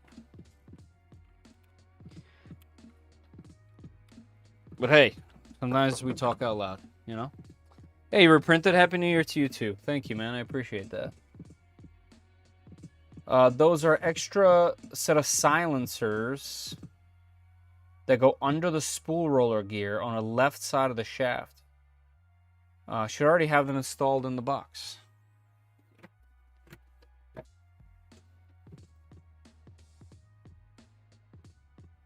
Interesting. It's too high to see them, but I'll take your word for it for sure. All right, PTFE tube blocks, these things. Design something that uses the duct holes and also slots in the original slide holder. Yeah. As far as the duct goes, this thing with the filtration, we can use something like this. This was for a bamboo machine, but this thing's still following me. But let's see if this fits, and if not, this is a simple thing we can edit. So the holes aren't even close, but you can very easily adapt it to this machine. Very easily adapt it. So yeah, this means that we can have some pretty serious filtration. There's one of these and then 2 additional right here packed carbons on top of each other. There's 3 of them and a powerful fan on the bottom that's controlled separately. So we can add that to this machine and it will have filtration, or you can just utilize the stock hole mounting. We also actually have a heater as well. It was a DIY heater. I never got a chance to print it, but maybe we will for this. All right, let's see how this is looking. Why do I have these tubes so mixed up? Here, let's do this. 1, 2, 3, and 4. Yep, that looks good. This looks like it should go here and here. Let's do one more over here somewhere. Let the rest kind of fall into place. This is which tube?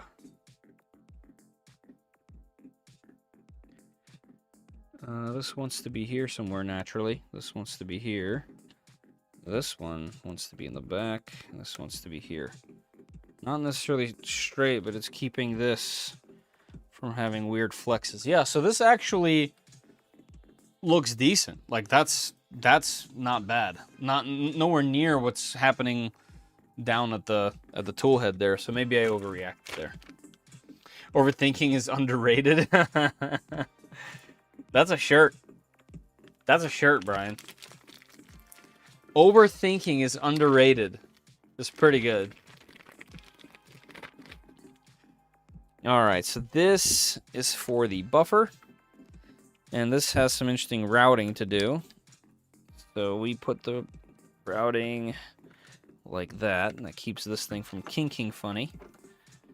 And we'll go up this way, and this goes into the huge plug right there. Okay, like that. The other way to do it, technically, to keep it out of the way of the poop chute, is to go up this way. Maybe I'll run it this way, actually.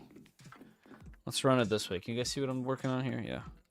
So instead of it running that way, we can run it like this here. And this will help keep it away from the poop chute, which is what happens on my Q2. Yeah, there you go. Nothing here, which is what you want. This is where the poop is going to come out of, and this wire hangs right here. So this keeps it completely out of the way. So we'll do it that way. We'll run it that way. Okay, and then the second one.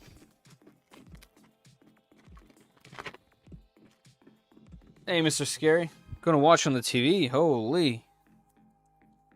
We going big screen. All right, and then here we will do small plug to the large plug down here. No hot swapping. Okay. no problem. All right, so that's hooked up to the machine. This is hooked up to there. That is all correct. Okay. Maybe do a little bit of wire management real quick. Do something like that. Let's do it. Got plenty of them. Might as well use them. Let's do that. And go around. And then squish this in there as well. All right, and that is completely out of the way. And nice. Okay, so one thing I need to test is if we push this back, are we gonna get anything in the way? Let's see. Does this get too tight? No. Nope, good to go. Okay. Let's push the glass back. Bada bing, bada boom. Perfect. That's actually nice and tidy right there.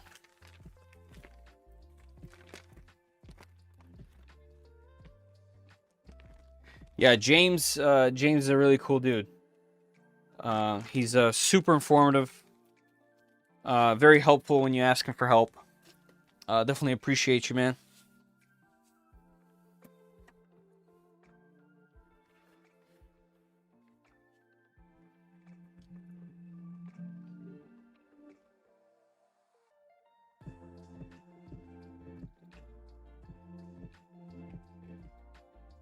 With shorter length PTFE tubes be more efficient filament changes. Seems like mounting the box slightly higher, feeding downward would be best. Yeah, I feel like this isn't necessarily in the best place. However, so what you're saying, so this question, Ezric. So the way that this box works is different than other boxes. And what I mean by that is other boxes have to send one filament all the way up to here, okay, when it knows that it's here now, and then, you know, further, and then when it needs to retract, it actually brings it all the way up and inside of the box before its coupler where all the other filament goes through. Because this has individual 4 tubes, this actually makes switching much faster than normal, because the filament only needs to retract from the single tube to right here. And what Qidi Tech does is it pulls it just past to about middle, right about here. So this is where the filament ends up sitting, right in the PTFE tube here, ready to go. So it's actually closer to the tool head than inside the box. So yeah, so technically having these shorter won't actually play any kind of role. You just want them to be super smooth, because the thing that matters is the distance from here. So it just pulls away from here a set amount and keeps them wherever. This part doesn't actually matter. All right, so you'd rather have this be a nice smooth transition than be shorter.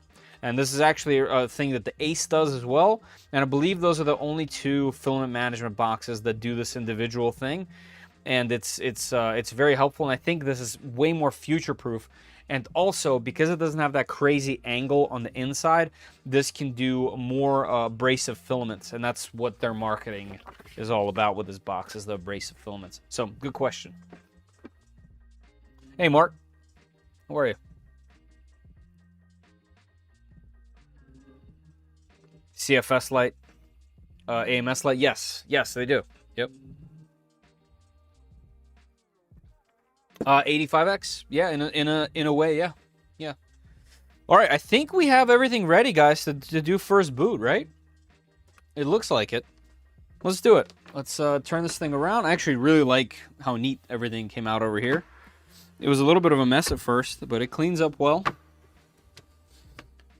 Definitely cleans up well. Some of my other machines definitely don't look that clean back there.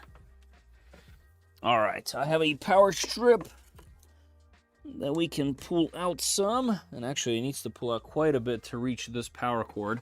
Hey, Qidi, if you're watching this, the power cord to the box is really short. It should be at least a foot longer.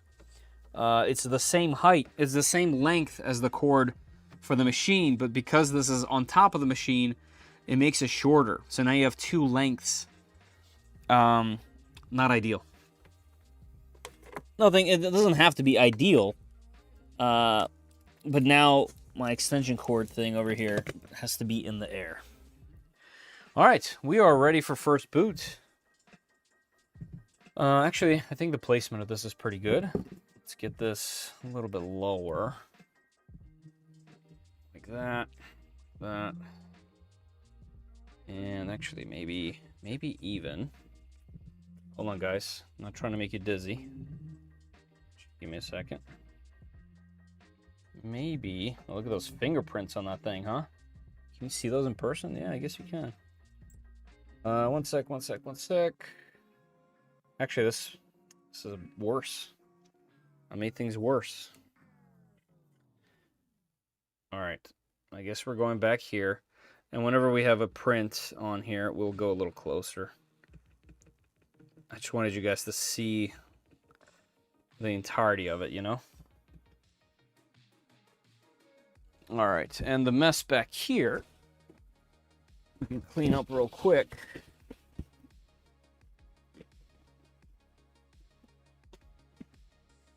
Very nice. Close and get in there, box, and send her out of here. Let's go a little higher with the table.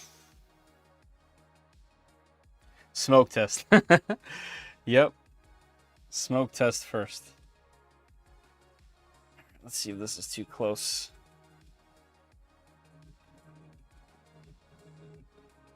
No, that's worse. You can't see the box. All right, that's why I have it out here. All right, last time I'm doing it. Sorry, guys.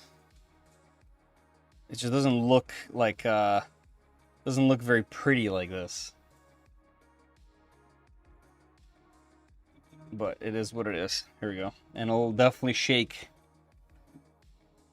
with this printer being on. And I can't even get over there to tighten this mount. Yeah, I can't reach it. Oh well, it is what it is, guys. We're gonna have some shakes when the machine is printing. Let me take care of my OCD real quick.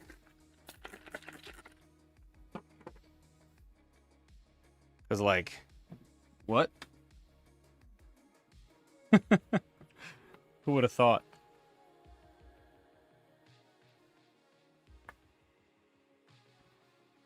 It's not coming off with ISO?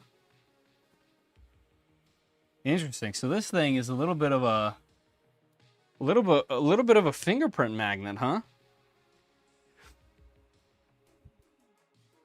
I mean, it is definitely cheap plastic. Let me just say that the other machines are kind of coated in something. This is not. You know how the Qidi machines almost look metal? They almost have like that metallic look. This is just raw plastic. That's for sure.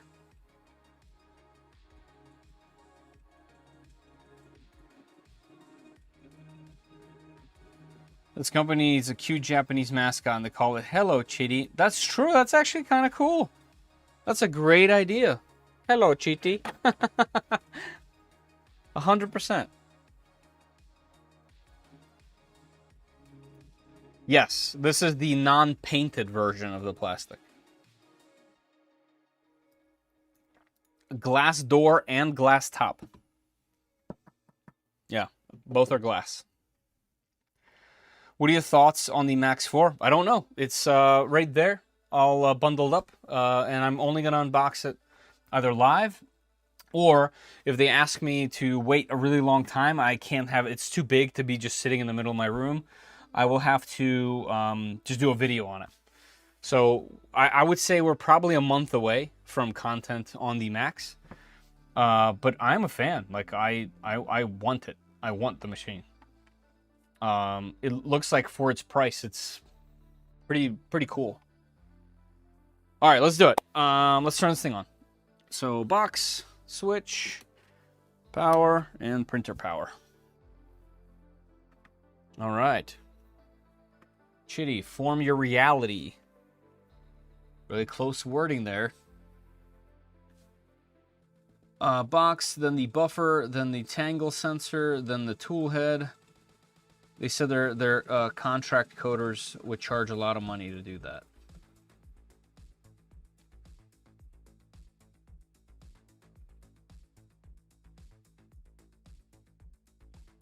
Oh, I see what you mean. That was a continuation of something you previously said. Are you going to wait to unbox? I cannot sit on the machine for a month. Yeah, like if they ask me to wait that long, then yeah, I'm going to unbox it and use it. And when I'm allowed to give you the content, I will give you content. And you guys will know that it's, you know, I'm not gonna do anything special or hold back in any way. It will be the same old thing that I enjoy doing here. So specs seem really good. They do. And did you get the polar cooler? I did. And it comes in a separate package. Can the polar cooler be used on other machines? That's a question that I'm asking.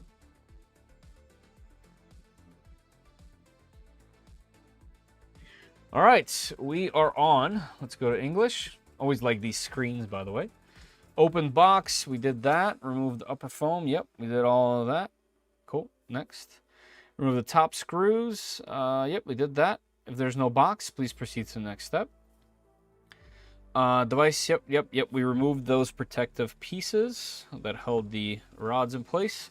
We unscrewed the 4 and removed the brackets. Yep. Confirm the screws have been removed. Yep, we did. Please click the button to lift the platform and remove the support. Let's go ahead and click that. All right, and now let's fish out the support. Can we get some more lift?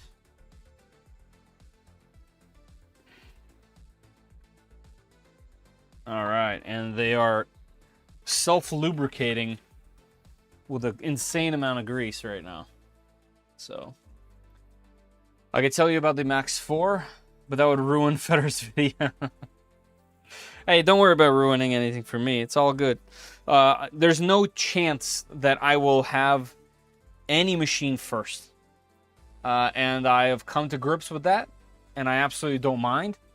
Everyone is going to have their videos out way before me. Their pacing is different. The full-time guys, I can't even try to keep up with. I won't even attempt. So people will definitely always have content out before me, and I'm totally cool with that. You know, I like to get things out as soon as I can for you guys. But it's coming from a hobbyist and not a full-time. You know what I'm saying? I would sit in that box for 2 months and just test the hell out of it. Polar cooler can be modded. For +4. Nice, good to know. Imagine if it were April 1st and the first turn on the machine, the Windows boot screen appears. Wouldn't that be something? All right, so we did that. Everything's gone? Yes, everything's gone. Next. Unlock the print head, unpack the print head, remove the rail protection. We did that. Double checking. Yes, next. Self-inspection and adjustment. Machine self-test and input shaping are about to be performed. Please ensure that the platform is unlocked and there's no debris at the bottom of the platform and machine. I do gotta say, Qidi Tech, or Qidi, really great job on your English translations as of late. It was bad before, like comically bad, and I have nothing to make fun of. So that's good. Love your content, respect your takes and opinions. I appreciate that. Thank you very much. You know, I try to just be a genuine person. And I expect very little back. You know what I'm saying? This is just a fun thing for me to do. Are we going to see the blue smoke? Gosh, I hope not. Also, I did notice that the LED light is right here, and it's a very small strip. So it's kind of interesting that it's not in the middle or on both sides. It's just here. I don't know why. Wow, there's a lot of air moving right here. I guess they're testing the cooler fan. Oh, yeah, that's blowing a lot of air. Yeah, it has a nice fan back there. Oh, here's the side fan now. Oh, yeah. Cool. The Q2 has macros for it already. Just enter into your giveaway. I hope I win this time. I hope so too, man. You've been in these things for a long time, so good luck. Good luck. How much time do we have still in our giveaway? Let's see. Refresh. 42 entries and 62 minutes left, so just about an hour. And we'll cut it earlier if we're done here. I doubt it. I think we're gonna go the full time. But yeah, just so you guys know, 42 people only are entered in the giveaway. If you guys want to join the giveaway, definitely jump in to the pinned comment at the top of chat on Twitch, on Kick, and on YouTube. All right.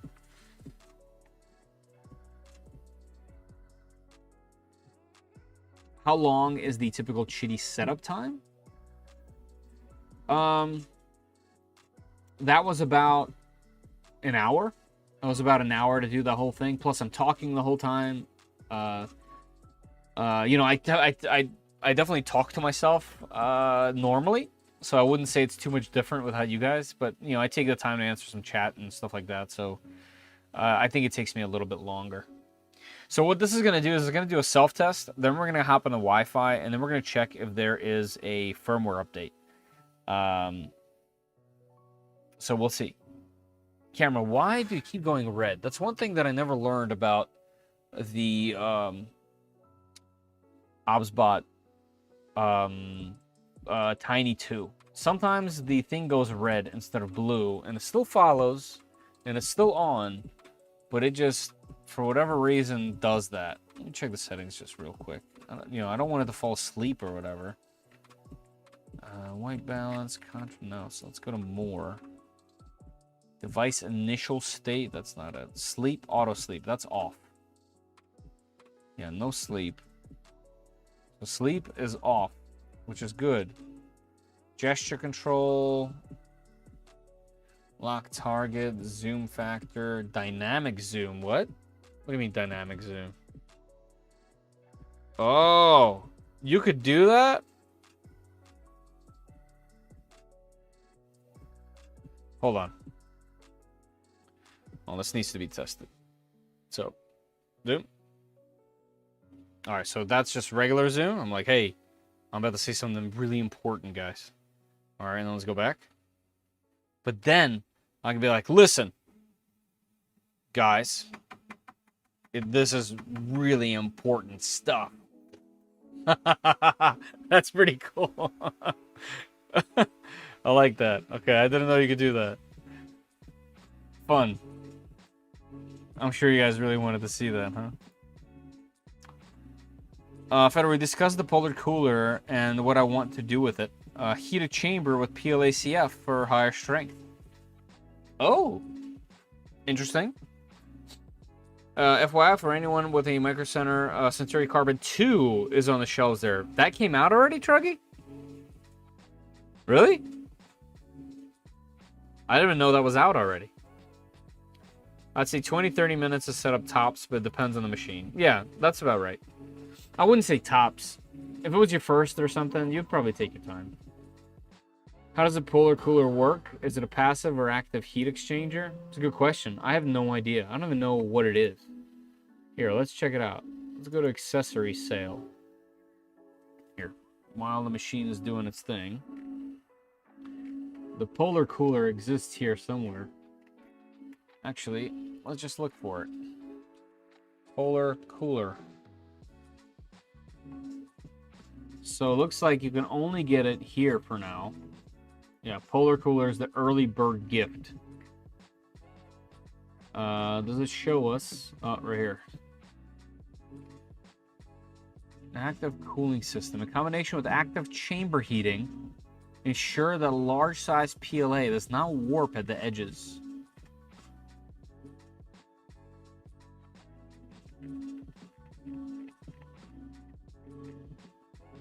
Is this kind of like what is this from lasers? Is this this is from lasers. What's it called on lasers? It's called something air assist. Is this air assist? When it turns red on the OBSBot, yeah, dynamic zoom is cool. Oh wait, hold on. Oh, I'm zooming in.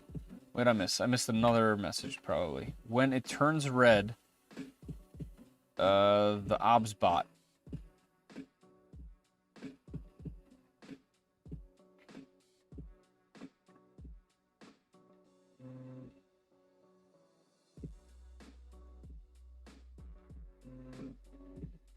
Yeah, I didn't even know that there was a second one out. Air assist, yeah, that's the word. It's an AC for the tool head. So it's an air pump. Yeah, it's definitely just an air pump. Cools the extruder. That's what it's for? Then why would large size PLA does not warp at the edges? Why would cooling the extruder help with PLA warping? What am I missing? Reduce clogging situation by 90%. The air-cooled direct flow to extruders and filament.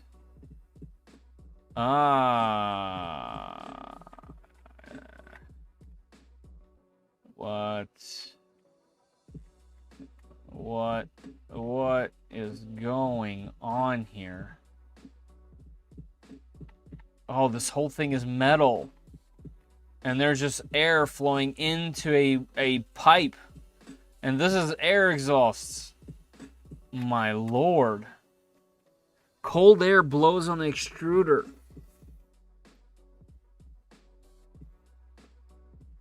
Third gen active chamber heating reaches up to 65°C. The air circulation design ensures ideal conditions for printing various filaments.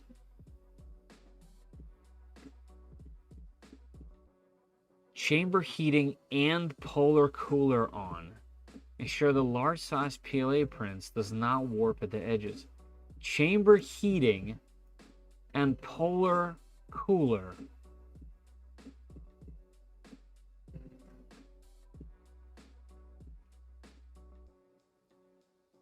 Maybe I'm just misunderstanding what that does exactly.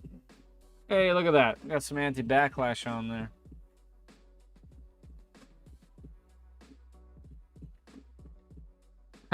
I wonder who they're talking about here. Dang. Nice.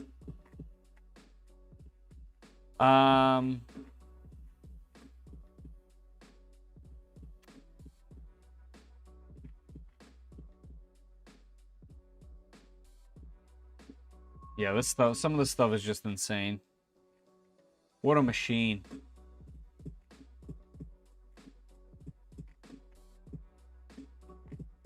What a machine.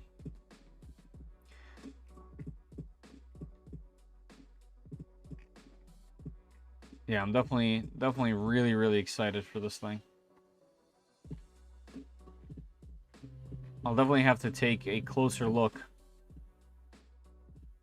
Guys, I can't even tell you how big this box is and how heavy it is. Like, this thing is insane.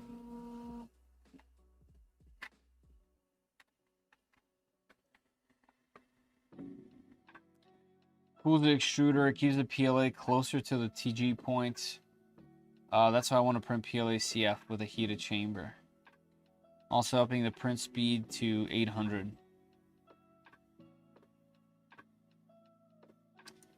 Hey, if you do, hook a brother up by using the link down below.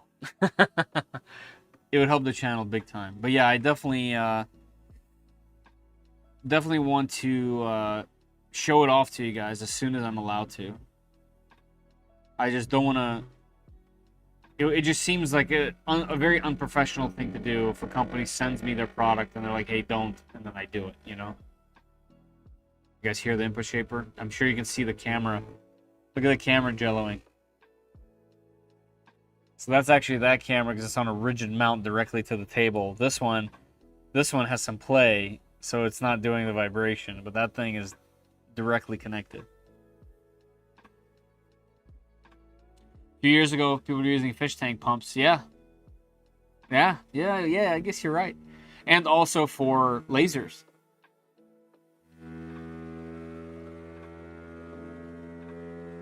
So basically, if you use, right now, if you use the heated chamber in a machine and print something, a low temperature filament, TPU, PLA, maybe even PETG, with a heated chamber, you can overheat the extruder and cause clogging. And what this is going to do is it allows you to run a chamber heater, but also it will cool the extruder, which means it's best of both worlds.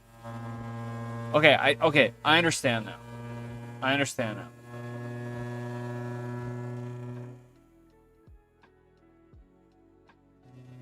Right. Right. It's bigger than a Prusa XL. Yeah, I believe it is. 390 by 390. Yeah, that's pretty darn big. If you just use the link below that takes you to the +4, it will also, you can just go to the max 4 from there. Like once you're on the site from my link, it still counts. So the easiest way to do it, instead of like copying pasting, if you just scroll down under my video and click the link, you'll get it. Also, I guess I could also link it separately. Do I still have that? Let me see if I still have that link. If I do, I'll add it real quick.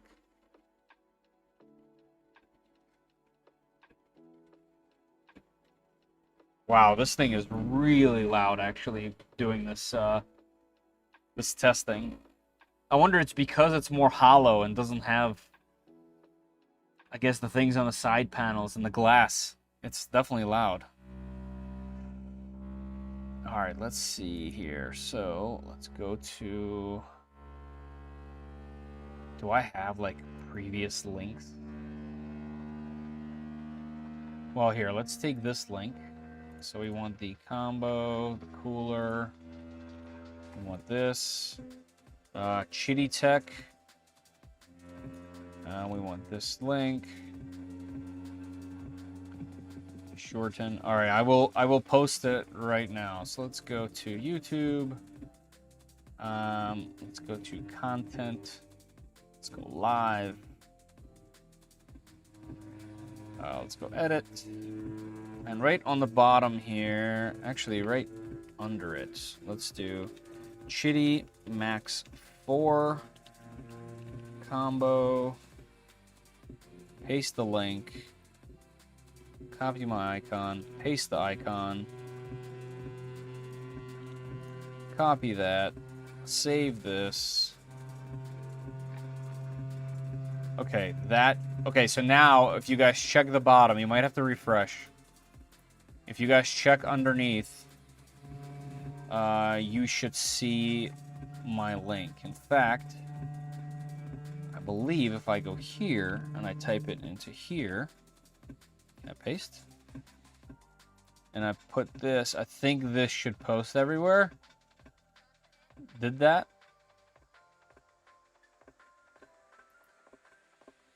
Yes, so that should have posted my comment on all channels, on all the websites. Okay, cool. Better, how long is the link good for?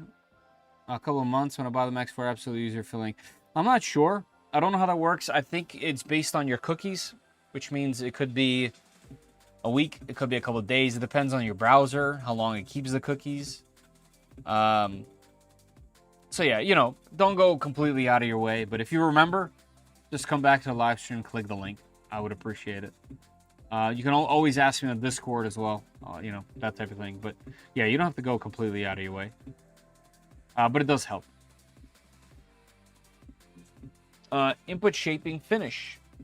Inspection and adjustment. No abnormalities found. Okay, so let's hit next. Congratulations. The guidance has been completed. Finish. All right. And now it looks like we should be fairly set up. Let's go ahead and give this thing some Wi-Fi access.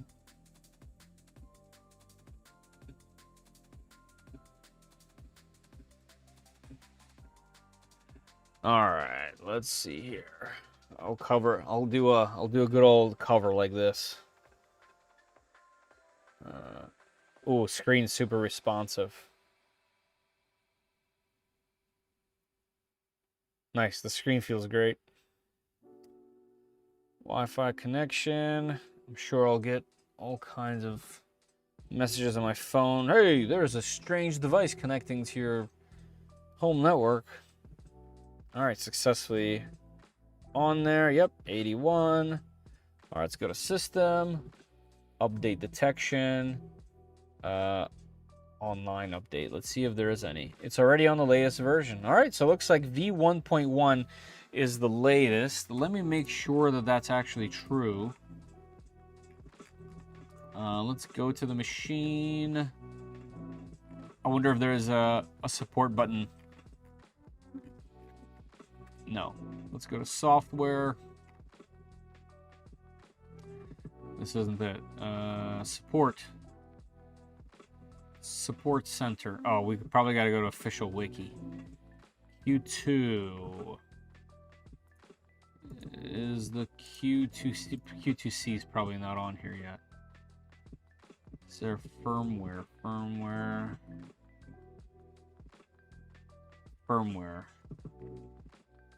Printer firmware. Printer firmware. Qidi +4. No. We need Q2. Please update to the latest version of firmware via the online update on the printer screen. Okay, so it's not one of those things where you just download something. Yeah, okay. Open source. Cool. That's nice. I never noticed that on here.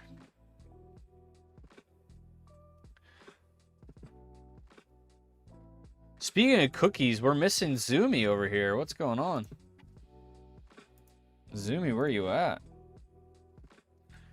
Alright, so... Okay, so I think we're just on the latest. I think we might have to throw some filament on there. Guys, there's only 49 entries left in about 45 minutes. Yep, the box. Let's see. The box is on there. One box. Unload all the things. Yep, that's all good. All right, we're on. The light on off. Okay, let's throw... actually, is there any print files on here? Yep, there is. So we got a benchy. We got all kinds of little nonsense things. Hotbed nut. Oh, that's to adjust the bottom? Yeah, don't need to do that. A Voron cube. Interesting. What's this thing? Q2 elevated. Oh, look at that. They include 3 build plates. That's really cool. So this thing has... Can you guys see? That's too bright, isn't it? Okay, I've never seen that before. I'd never even noticed that. And I've never seen this on any other machine. This has an M3 file with 3 build plates. And all 3 of them are in here. Like, or maybe it's not an M3 file. I don't know what it is, but this has 1 build plate, 2nd build plate, 3rd build plate. That is really cool. I've never seen that before. So you can throw a whole project on here. That's really cool. Anyone seen that before? That's something different. Let's go back. All right, basic Voron cube, I think, is what we're gonna end up doing. Let's see if there's anything on the USB. Nah. So benchy, I mean, obviously, right? But then it's not multicolor. I don't think anything here is actually multicolor. But let's see if it works first, right? Okay, so first things first, let's get some filament. Do I have anything just laying around that I can throw in, or do I have to take it out of a box? It appears as though I have to take it out of a box. All right, I'm not going to do black or white, right? We can do some teal or some good old red. I don't think I have any new filament in here that I don't have a file with. But you know what? Let's do this yellow. I feel like there's a couple things worth looking at with this yellow. One is this is a cardboard spool. This thing, technically, my other ones at the office hate cardboard spools. And I had to print rings for it. In fact, they should include those, to be honest. The Polymaker rings, by the way, fit on the Creality spools as well. But let's throw this yellow on there. And let's see how angry this thing is at me. Because this is paper. And Qidi themselves, by the way, mention it like very openly that they don't support these things. Also, does this gray match? Look at that. We got matching grays. Oh, let's plug this thing back in. Although 45 is plenty battery. All right, it's not any quieter than the other boxes. It still sounds like a pirate ship. But it doesn't appear to be skipping, which is very nice. Because some of the cardboard spools jump up there and kick, and they just hate it. They hate being up there. All right, so this is generic PLA basic. No, it's Creality's PLA, right? Creality's PLA Rapido. Let's do yellow. Box temp, we can't change this, unfortunately. But so the box will not heat PLA. I don't know if they changed it or not. Let's check, actually. Let's do like a low temperature, like 45. Yeah, so if there is PLA in there, the box will not heat. If you put, let's say, ABS in there, right? There we go. The box will go, in this case, up to 45. So let's hit 45. And there you go. The box is now heating. Obviously, you don't want to trick it or do that for PLA. There's probably a reason why they stopped you from heating PLA, you know, obviously. But PLA should be good to go, especially on like lower temps, even just to get the humidity out of the box if the PLA has been sitting up there for a little while. So just something to keep in mind. There you go. We'll go back up down to 0, and the fans are still running back there, so that's cool. Do I have this thing unplugged? No, there's a grommet in the back. By the way. Hey, Maker Viking, how are you? Welcome in, welcome in. Want a version of Benchy with Bruce chewing its stern off. Right. Right. All right, so we got that filament in there. Let's do a quick yellow Benchy. Enable box, bed leveling, cooling, sure. Do the whole thing. And the PLA is gonna be that. Print. Great user interface. Definitely a massive improvement over their previous versions. I didn't wipe the plate down. I don't know if that's gonna be a problem. Let's keep this open. Also, this hinge is very nice. It's the kind of hinge that has resistance. So it's not just going to be wobbling all over the place or slowly slam itself. It's good. While that's happening, let's see if there is an update to Qidi Studio. I believe there is. Version 2.3.1. I believe there is an update. Yeah, there is. So let me do this update real quick. Download. Close. Go. Okay, let's get this app. I pressed the wrong button. I opened it. Instead of copying it, copy it, replace it.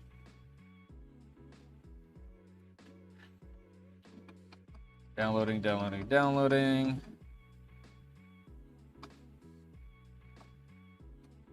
Still going. All right, there we go. All right, now let's open it.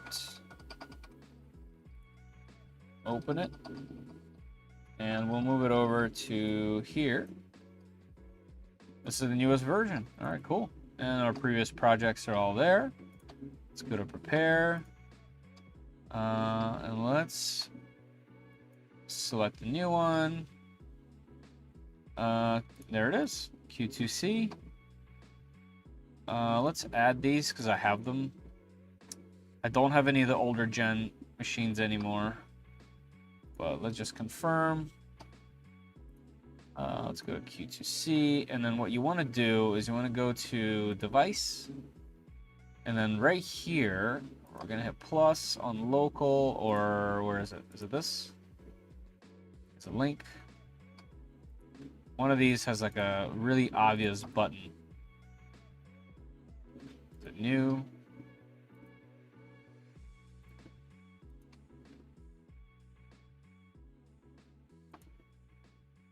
Machine name, Q2C, browse. I always have like a little bit of trouble remembering how it's done, but it's easy once you do it once or twice.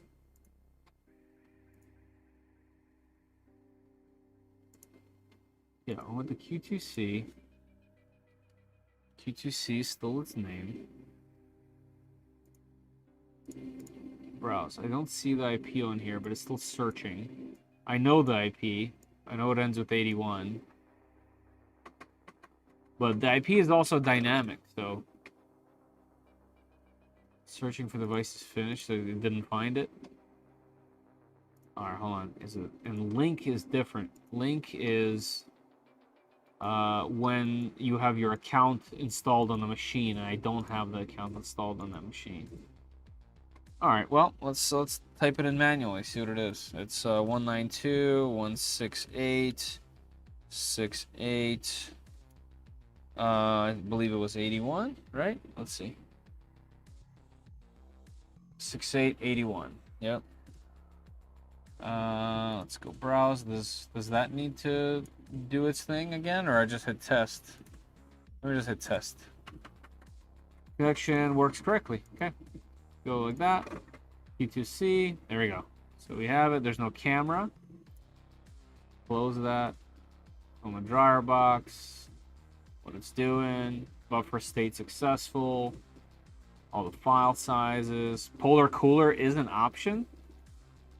So there you go. There's that. All right. So we can do that now. Okay. So then let's go back on this screen real quick. Let's open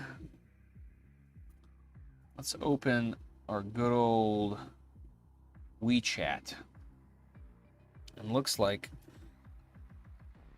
I need to do QR code thing.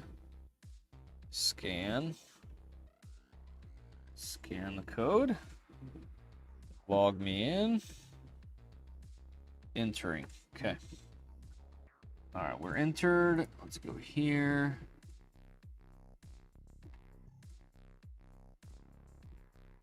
Find that file.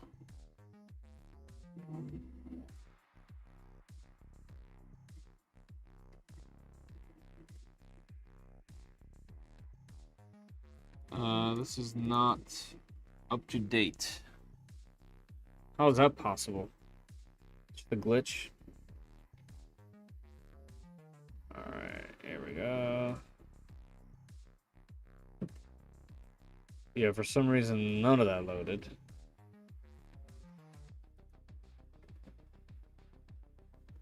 Yeah, okay. That's okay. Let's close this here. Exit. Alright, and then in our browser window, let's go to Maker World.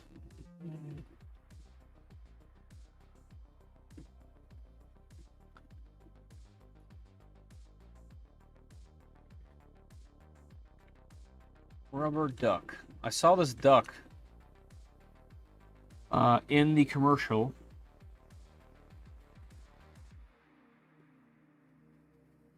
For the machine. Looking for specific avatar here. It's not this guy, is it? No. It's a remix by Ready More.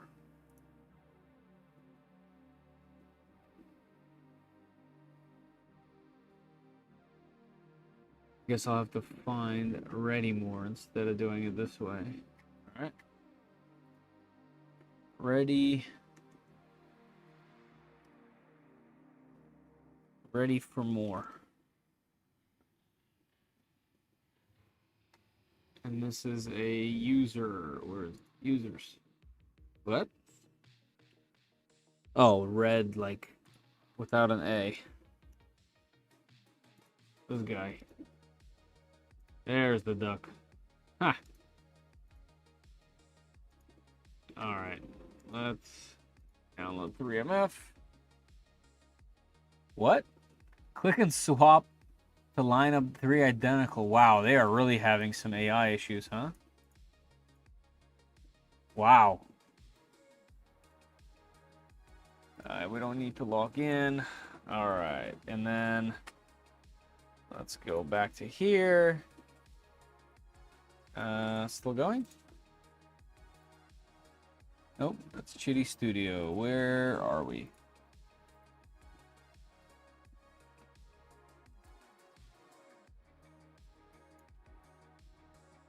Alright, here's some ducks. Let's print a little bit first, and then depending on how they come out, we'll fill the build plate with them.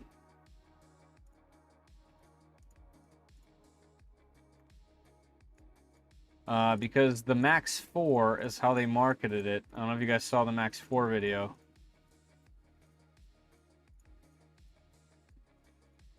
There's gotta be a better way to do this.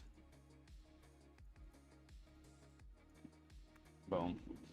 Alright, so we need black and we need orange. I have black right here. Right? Is it black? Yep, that's black. Throw it in here, but I'm not going to put it in. Just don't want to confuse anything or anyone. Just throw that in like this for now. And the orange. Orange, orange, orange. I don't know if I have orange PLA. Of course I do. Looks like this is bamboo orange. It is.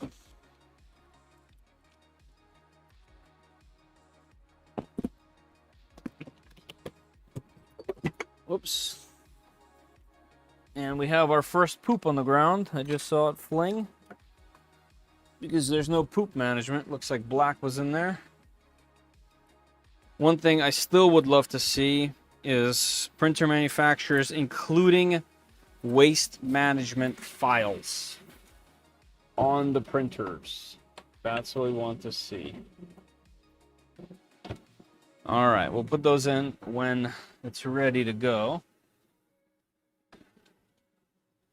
We are printing in an interesting spot, actually. I'm going to bring you guys a little bit closer.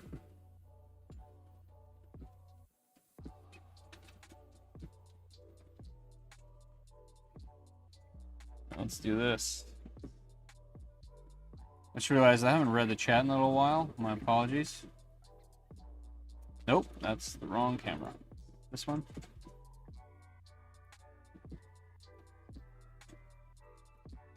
Let's move you guys closer.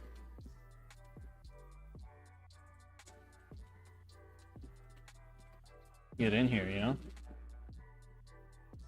Don't be shy. And then, let's go to image, and let's take the compensation down a little bit. Somewhere in this region, right here.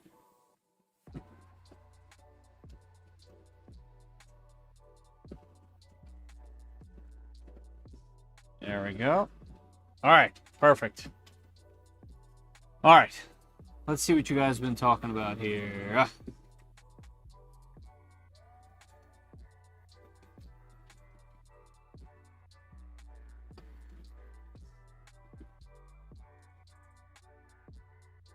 It was explained. I missed it when I stepped out. What did I miss? Oh, what is a cover kit for the polar cooler? I'm not sure. Oh, maybe for the extruder, maybe. These for the Q2. There should be a tool head cover that comes with the kit included. Right. Yep. Yep. Definitely. That's how it would work.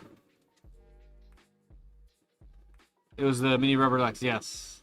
Can you print a spider? Sure. All kinds of stuff.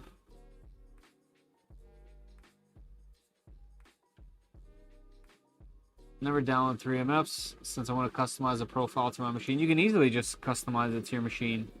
It just comes like it has settings already in there for some other machine. Well, that's all right. Like right now, this has bamboo colors in it. But once we sync the info, it'll just be ours now.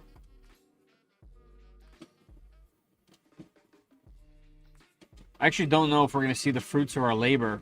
But I'll try to at least get us started.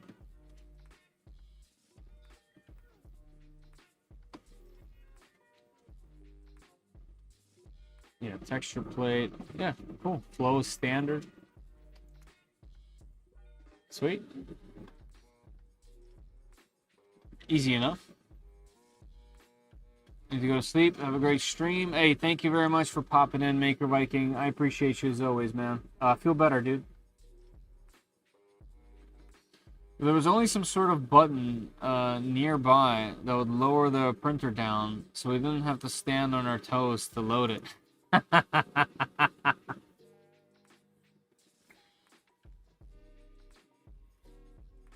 I need my legs to automatically just extend upward, you know? Come on. I forgot to see how fast this Benchy is set to print. I thought the USB has a purge bucket in there.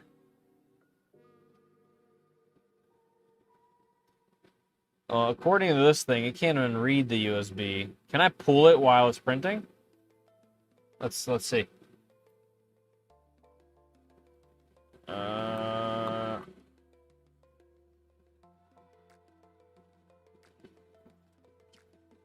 Okay.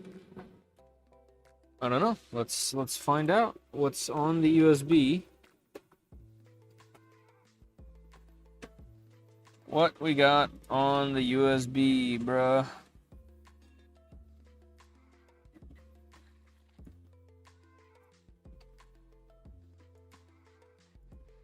Let me show you the contents. No, so the USB literally only has updated Qidi Studio, the quick start guide, and the Studio for Mac and PC. So that's it. No files on here. At least on this machine. But yeah, some kind of waste management from the get-go should be 100% should be a thing. By the way, guys, we have just under 30 minutes left. So just keep that in mind if you guys are interested in trying to win some filament from Polymaker.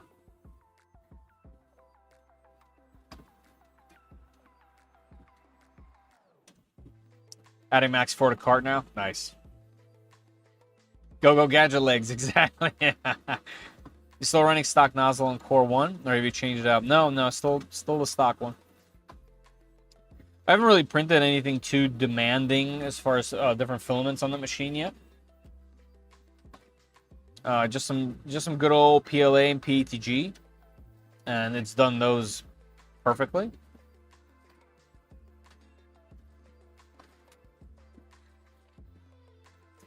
Double go gadget legs. That's right.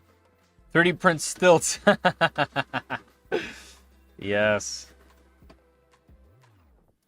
Fedor, does the light seem brighter on the Q2C than the Q2? No, that's just my camera. In fact, I think it might be dimmer. Like I said, there's only a tiny little LED strip right here. Yeah, it ends right here. How many of these? 1, 2, 3, 4, 5 LED strip. It's not even in the middle, which is strange, and it's not double-sided. So that's a little strange. Hey, Harold Pulcher is raiding with a party of 12. Welcome in, everybody. Thank you for the raid, Harold. I appreciate that very much. Also, finally, I have... Well, Tulsa, thank you, one. I finally have some kind of little thing that tells me that people came in. That has never worked before. So I appreciate that. So everyone, just so you guys know, we just unboxed and are doing our first print on the Qidi Q2C, which is meant to be the cheaper version, more affordable version of the Q2. And it's kind of a little bit gutted, but still has the main features like super hot end. Obviously, that's fast printing, the quality, the screen, and more importantly, the multicolor box on top. So this is our very first print. It's meant to be a fast benchy. I don't expect the quality to be the best ever.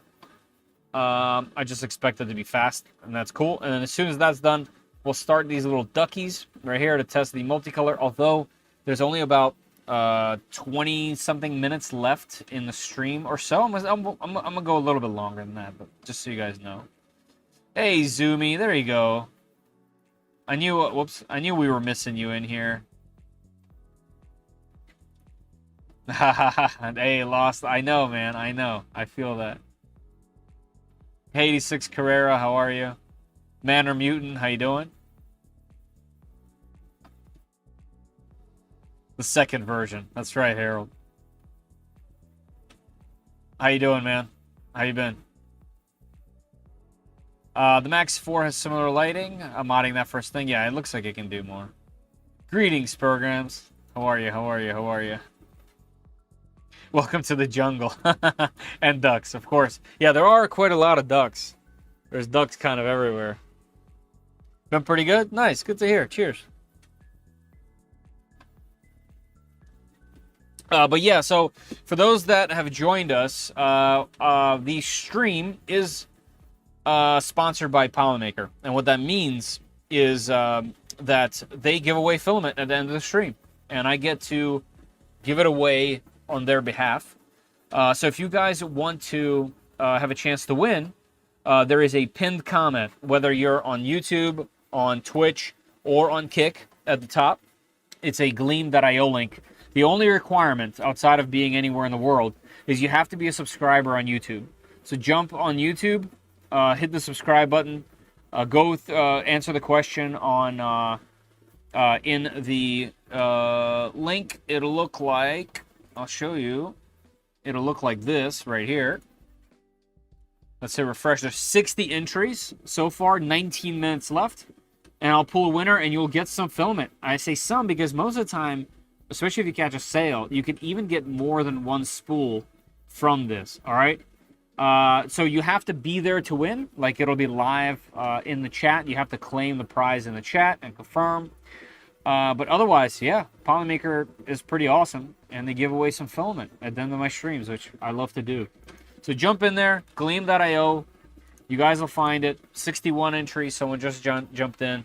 19 minutes. All right. Looks like I accidentally closed the Qidi website, so let's open that back up. Let's go back to the Q2C. LED strip is short strip, right? Camera, see glare from LEDs. Ah, interesting. That's a good point right there. Well, this machine doesn't have a camera, so that's one of the things. That's one of the reasons why this thing is so cheap, is because it doesn't have a heater, it doesn't have a filtration system, and it doesn't have a camera. Obviously, you can always add those things. It says they're optional, and actually, that reminds me, I have not checked if you can and how much are things. Q2 heater with fan. I really hope you could add this into the Q2C, because if that's the case, we're talking an actual legitimate bargain. If you don't mind setting some things up and doing some updates. Alright, so Q2 screen. I know I can search, but okay, so here we go. Q2 camera is $40. Not too crazy. And you know what? A camera is really valuable. It really is. Having a camera is a bit of a game changer. You can remote monitor. You can see what's going on in a different room. It's nice. And it gives you AI features like the ability to install like spaghetti detection and all kinds of stuff. So it might be worthwhile grabbing it for this machine. All right, so the other thing is filters. Let's go here. Can I buy filters? Yeah. Okay, so here's the 3-in-1 filter. They're $9.99. You can just pop that in. So we are so far talking $50 to get this thing up to speed with the other machines. I didn't know they had smooth plates. That's cool. Alright, so the heater, I don't know if you'll be able to install it, but it is here for $34. So about $80 to $90. Let's say 90 bucks. So 90 bucks can take your Q2C or Q2C to Q2 levels. If that's the case, how much is this? So 70 bucks. So it's $500. Interesting. So if you don't mind doing a little bit of work yourself, this machine is a really good deal. Hey, Zumi, thank you so much for the donation. I appreciate that. Thank you, Zumi. You're so nice. Hey, thank you for subbing, Brandon Shelton. Hopefully you're entering the Polymaker giveaway as well. Working out the next pen I'm going to make? Cool. I want to see some of that. Happy New Year. Hey, right back at you, Barton. Thank you. You should do a video on with a 3D pen. Yeah, I'm down. I'm down. The one we make on stream next week is going to be a giveaway. No sponsorship, just us program. Hey, that's awesome. Programs. I like that.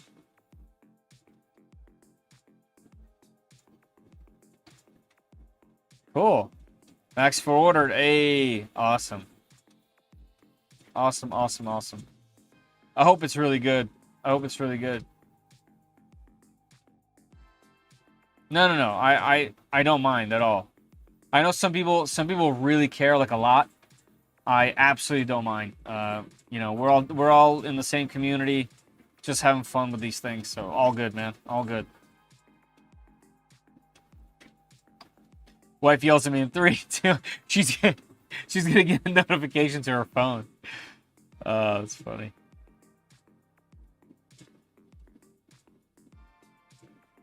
Nice. That's pretty cool. That's pretty cool. I gotta check these out. I haven't had a chance.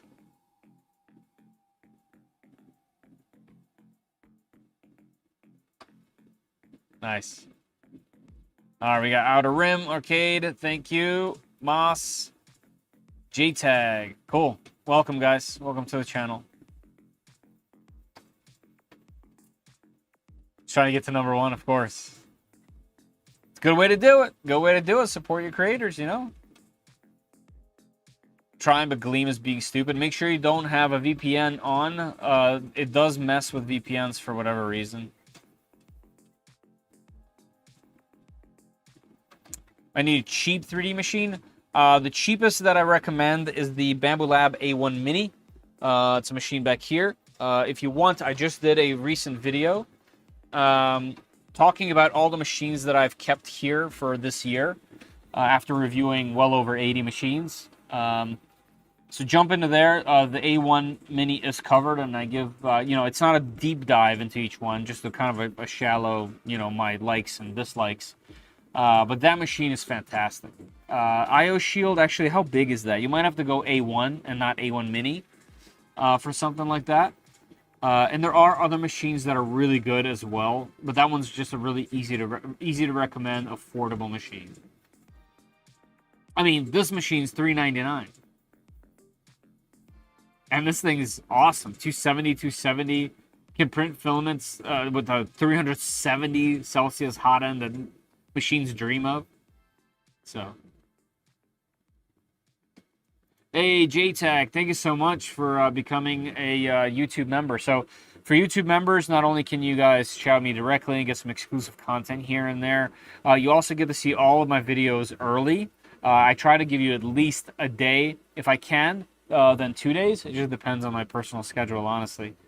Sometimes, especially with a new kid, I tend to be a little bit more last minute. But you'll get at least a day in advance to see things and chat and talk about it. There's also channels on Discord that you receive that are private as well.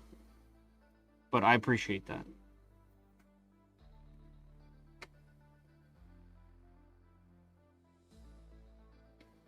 Writing pens with lathe turning. Cool, cool, cool. Love lathes. That's really nice, man. That's cool. I gotta catch you doing that.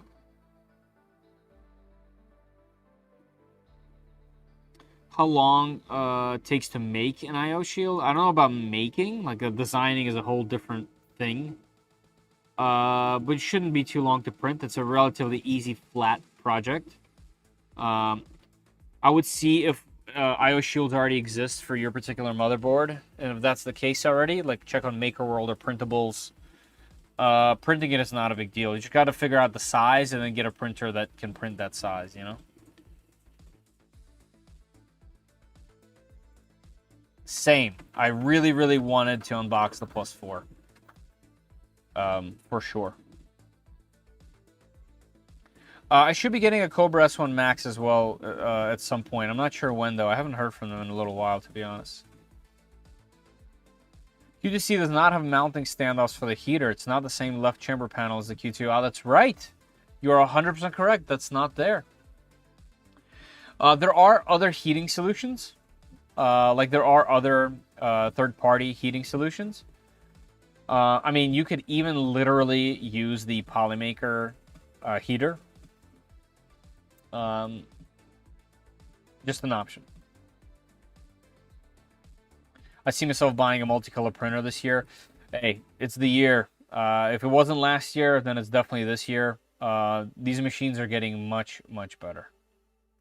All right, so you need to get at least 180 millimeters, probably.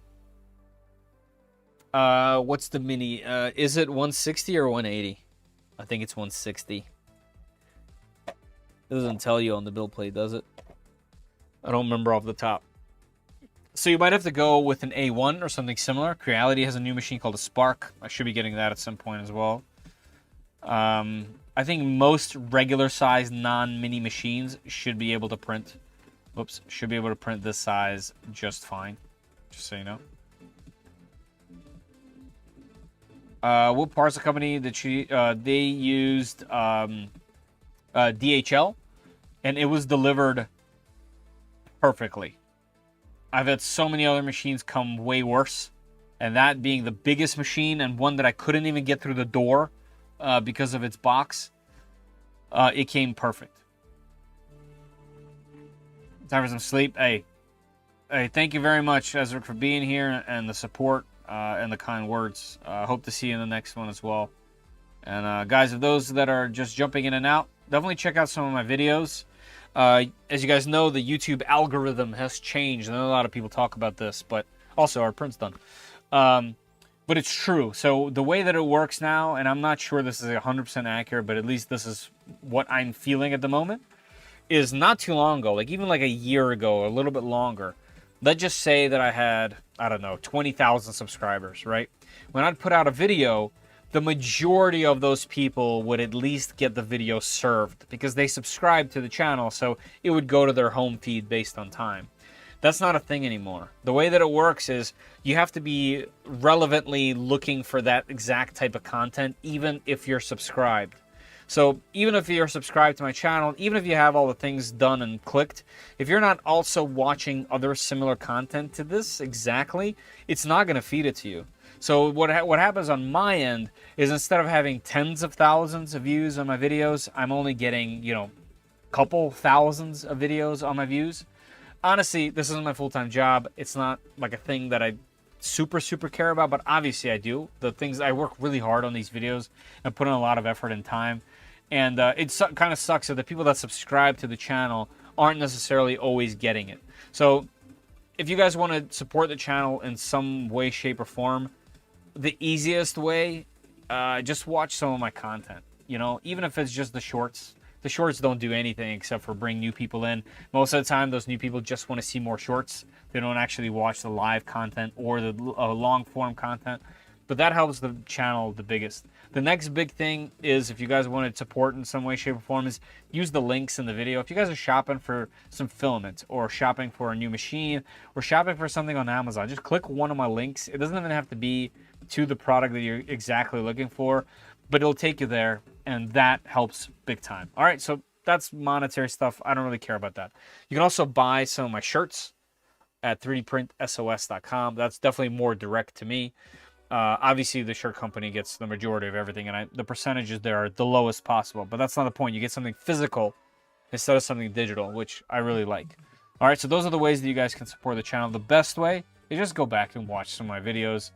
It at least will make me feel good that I spent all this time away from family and making these things. All right, I appreciate you guys. Thank you. The Mini's 180. Oh, perfect.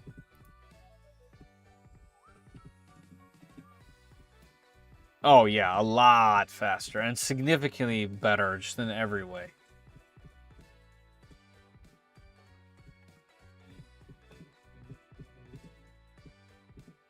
Bookmark the subscribe page instead of the homepage. Yeah.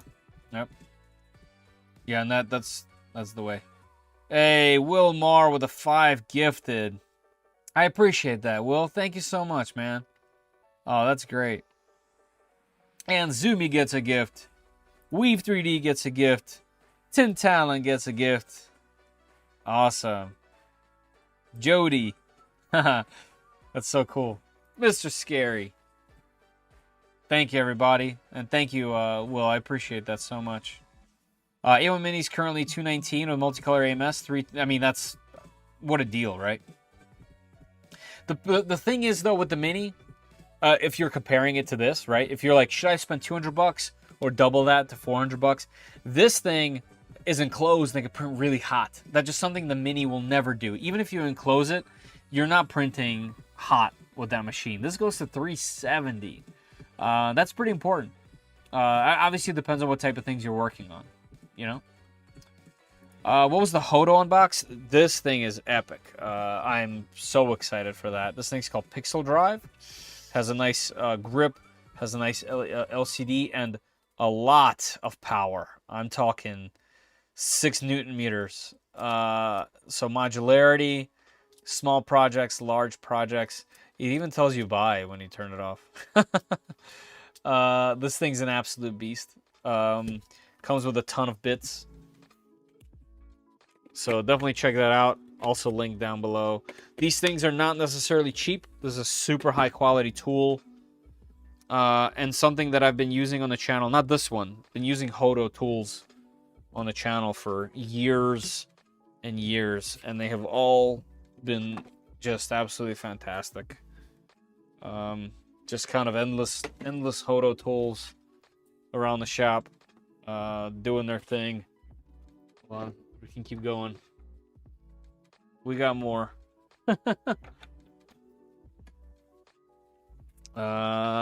And we got more.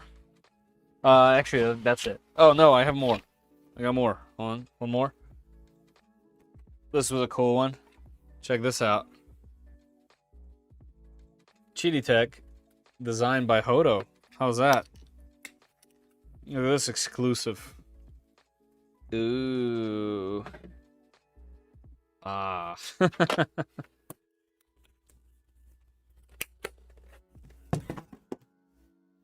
Anyway, let's check this benchy.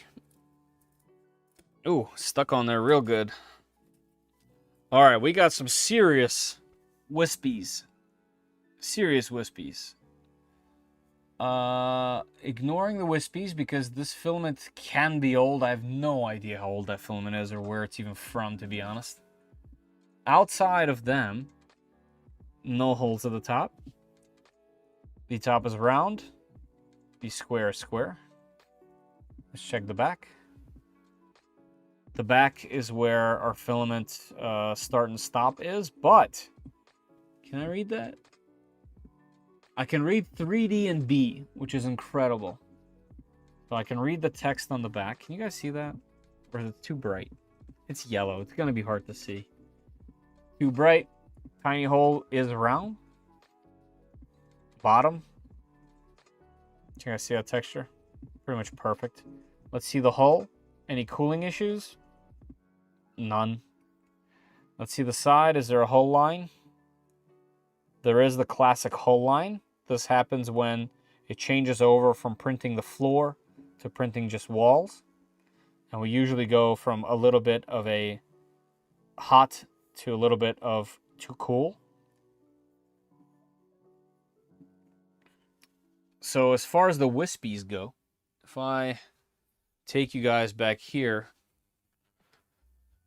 and I take my heat gun, let it do its thing for a couple seconds here. Hit it with the heat gun. That was, what, 2 seconds?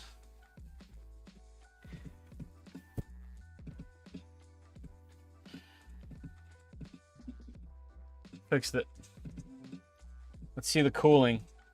So there is a little bit of a hanger right over here, but the cooling here is pretty good. No overheating at the top. This is an overall really great benchy with mystery old filament. Pretty good. I have nothing to hate here. So keep in mind, guys, I have some extreme lighting in the studio. I have 2 giant monster lights on both sides of me. I have a huge LED panel at the top and a huge LED panel at the top here. So my lighting is definitely as harsh as it's gonna get. So layer lines are always gonna be a little bit more extreme in this type of lighting than they are with the eyes. I'm looking at it from right here, and I look back at the monitor, and the monitor looks worse. That's pretty good. Look at the cooling right here. Cool. I'm pretty happy with that. Maybe $300 for a 3D machine to only do I/O shields. You're definitely going to end up doing more. There's just no way you'll only do I/O shields. But yeah, if you're going to stick with $300, I would say go with the A1. Super reputable. You can upgrade it later with an AMS unit, which means go to multiple color, up to 4 colors. I think that'll probably be the best bet. And, you know, make sure you watch some of my videos because I definitely cover low-end machines and what they're capable of. So definitely just take a look at the channel. See if there's something that you like. But I would say the A1's probably your best bet. YouTube really screwed over content producers, how they butchered notifications also. Yeah, it's all a part of that. So what they're doing, okay, I want to touch on that just a little bit. So I don't want to knock them from a YouTube fan perspective because for me as a content watcher, content user, when I'm absorbing different content, what it does now is it's not only going to give you the same old boring subscribers, it's also going to throw in someone new that doesn't have that many views, or someone that you haven't been paying attention to, or someone that's kind of like adjacent to the things that you've been subscribed to, which means you as a consumer actually get more and better content. Previously, the things that are in front of you, like when you go on YouTube and you sign in, the things that were in front of you were just the things that you subscribe to. So if you were subscribed to one person before, you just saw all of their videos. Then you subscribe to 2, you just see just their videos. Good for us, right? But for the consumer, not the best experience. That's why you always went out of your subscriptions and went to home, which is where you saw all kinds of things. So they kind of combined this. So now when you go on YouTube, you get kind of best of both worlds. And from my end, like I said, it's way worse. I am getting, a quarter, maybe even less than a quarter, 1/16 of the views that I'm used to on my channel, which is only okay because I'm not which is only okay because I'm not full time. That's why a lot of major companies and major YouTubers that were huge, had millions of subscribers, hundreds of thousands of subscribers, why they're quitting YouTube or moving on to something else. A lot of people, even in the 3D printing industry, not just everywhere else, it's happening because they're not being served in the same way. And you are getting a lot less. And it is what it is. So if you guys do have a creator that you like, doesn't have to be me, if it's somebody, I guess make it a habit. It's weird to say, like it's hard to put into words. But if you do truly care about the content that they made and it was useful in some degree, just go to their channel, scroll around, click around. I guarantee you they'll appreciate it more than you even think, even for a couple seconds that you guys spent. All right, sorry. Back to our regular scheduled programming, right?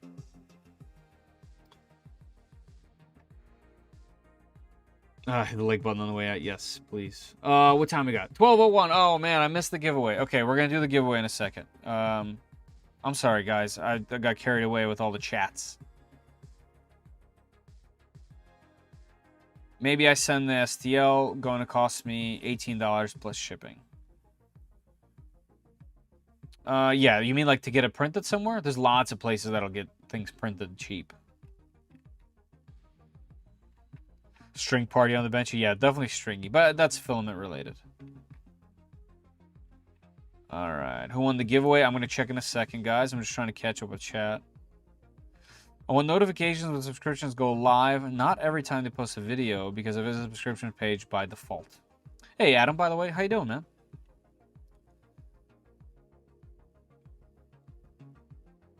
Keep an eye out for 85X on sale. Yes, they do go on sale like crazy cheap, and it's a good machine. It's a good machine. I still have mine.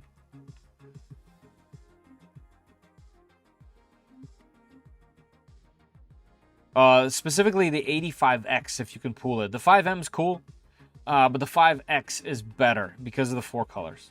You just have it longer. You'll be able to do more stuff with it. So, yeah, they are good. They're fast, almost too fast. YouTube should let users customize how the algorithm works for them. They do in a way, but not in the way that you automatically think. They try to make it better for you to discover new stuff. And to be honest, let's be real, right? If YouTube is going to push someone who has 1 million subscribers and they push them really hard, they know that they'll get more ads out in front of people. But at the same time, there's this effect where they're going to pay them a lot more money as well in some cases. Whereas if they put up a video of somebody that's not even monetized on YouTube, for example, and everyone watches it and it goes viral or whatever, in that moment, all those ads, they didn't have to pay a cent for. It's a business. That little thing that might happen once in a blue moon is a huge deal. It's like one of those cases where one of the airlines removed like olives from their salads and they made like, you know, I don't know how many millions it was. Let's just make up a random number. It was like $5 million saved a year because of some olives in a salad. It's a similar thing. It's a major business. So they know what they're doing. But yeah, we're definitely getting served less for sure.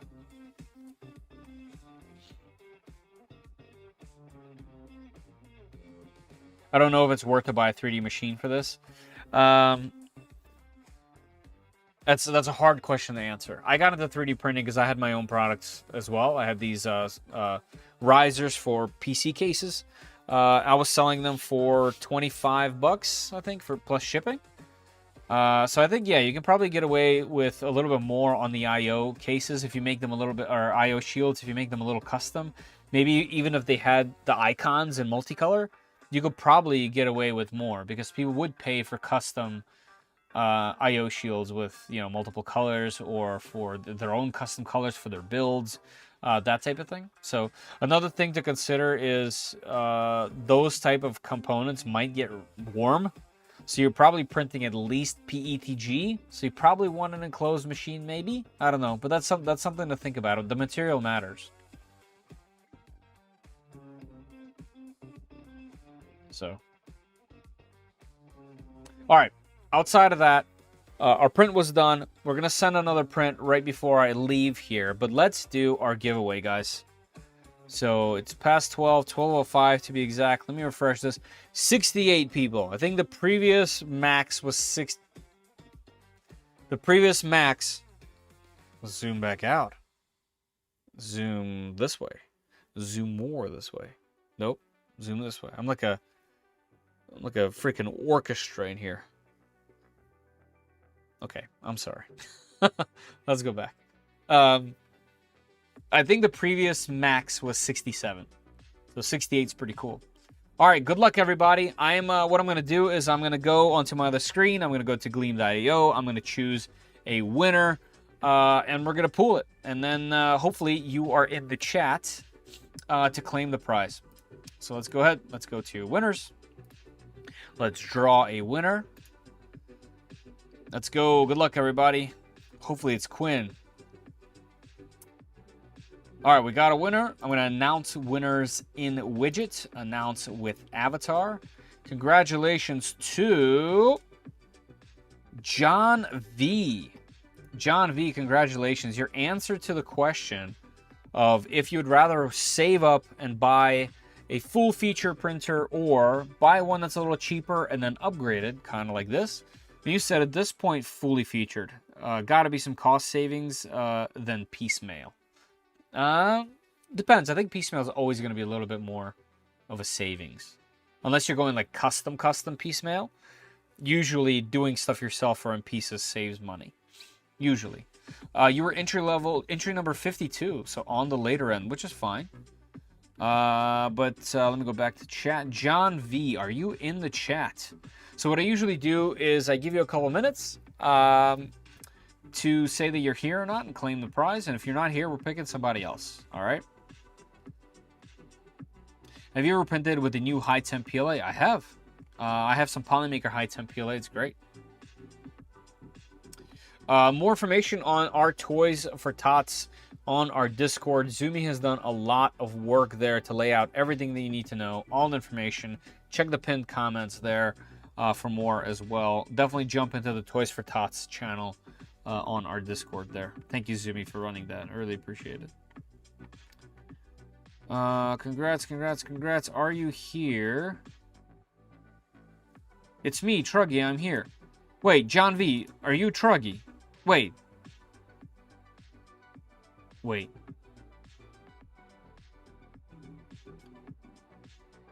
Are you? Wait, hold on, Truggy.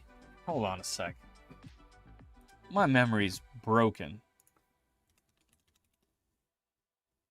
You are. Hey, look at that. I'm sorry, man. Nothing personal. For whatever reason, John V was not who I connected to Truggy. I mean, you're a Patreon member, you're a YouTube subscriber, long-time subscriber. I should have some more respect. But anyway, congratulations. I can't wait to send you this filament. I think you've already won before as well. In case you haven't, definitely go to open up your email and type in Fedor at 3dprintsos.com. All right, so FEDOR at 3dprintsos.com. And type in, for the subject, put in today's date. And then just tell me that you won this giveaway. Obviously, now that I know it's Truggy and John, then there's no problem there. I don't have to confirm anybody. I've already have some threads from you. And what I'll do is I will send you a link to a form and a special coupon code. And it's going to attach that coupon code to your account. You'll be able to go on the Polymaker website and use it. So huge congratulations. I'm actually really happy that it was someone that we all know for years now. And not just someone who hopped in at the end. You know, I obviously don't mind if that was the case, but always nice to see somebody that's been in here for a while. Truggy, why'd you change your name? Hey, CC Kid. Last roll was about a year ago. Glow-in-the-dark filament. Yeah. Okay. You guys have all seen the streams enough to know I have memory issues. Imagine in real life, your family, and I can't remember simple things. That's just the way I roll. I can't help it.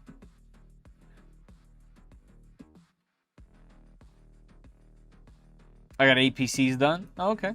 That's not too bad. That's a great start. Especially if it's something you're going to continue doing.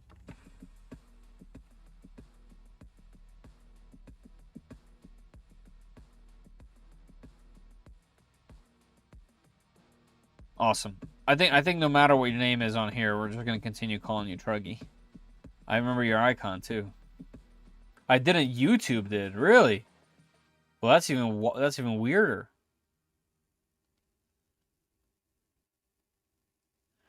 YouTube butchered all the usernames also? Really? What the heck? Why?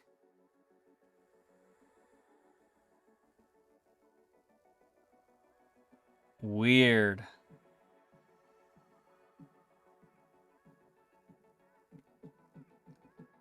Yeah, so they stopped the short ones, huh?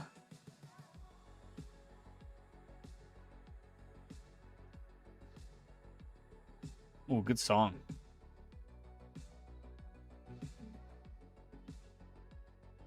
One thing that really helps somewhere links. So I think we've been pinning them in the same thread. Like if you go to the on the top, there's like a little pin. If you go to the pin things, I think there's a bunch of good ones there.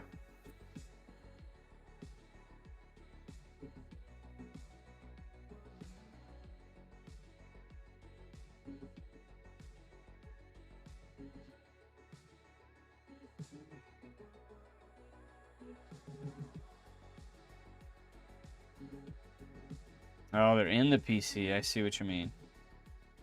Yeah, the only thing that I could say is, I mean, they don't get too hot, but if the exhaust fans, I mean, if these PCs are on for a while, like I never turn off my PCs.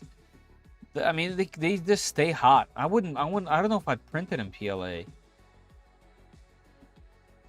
I think ABS would be ideal. PETG would probably be fine, but you're going to have to deal with the trickiness of printing PETG. Anyway, congrats, John. I appreciate you, man. Thank you as always. All right, just real quick before we end the stream here. Let's jump back into here. Let's add in our filaments, right? Let's go to confirm. Let's go back to the box. Let's open this thing up. Right. I guess I can lower this so I don't tippy toe. That's funny. Gotta get some sleep before work? Absolutely. Absolutely. Thank you, man. Thanks for the support. Glad you got a chance to get some more filament from Polymaker. All right, let's throw in... Actually, let me cut this because this thing is wacky. No need to put in this crazy bend in here. All right, so we got Creality filament, we got Bamboo filament, and we got the new Creality filament. So that's good. All right, let's see if this thing will let us pick it. PLA Rapido. This is orange. I'll make it generic. Confirm. Let it do its thing.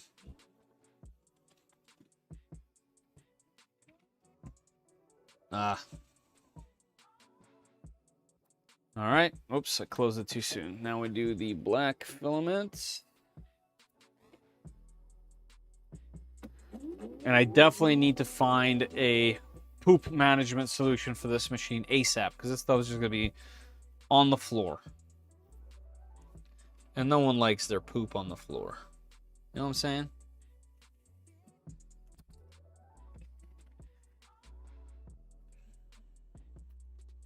Like I'm picking it up right now. All right, we are good there. Yep, all the filaments in the tubes. Let's make this black. This is generic. Cool. All right, so now that that's like that, actually, let's keep this open. Now that that's like that, we can go, let me pick up my table so I'm not looking downward now. Here we go to sync info. We're going to sync info with the Q2C. Sync. It should give me a screen with all of the filament in there. Yep. Synchronize now. Okay. And now, when we go to slice this thing,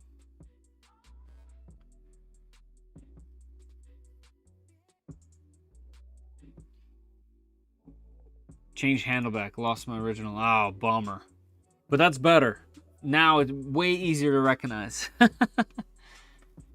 Had to edit the channel under account settings for anyone that wanted to revert theirs.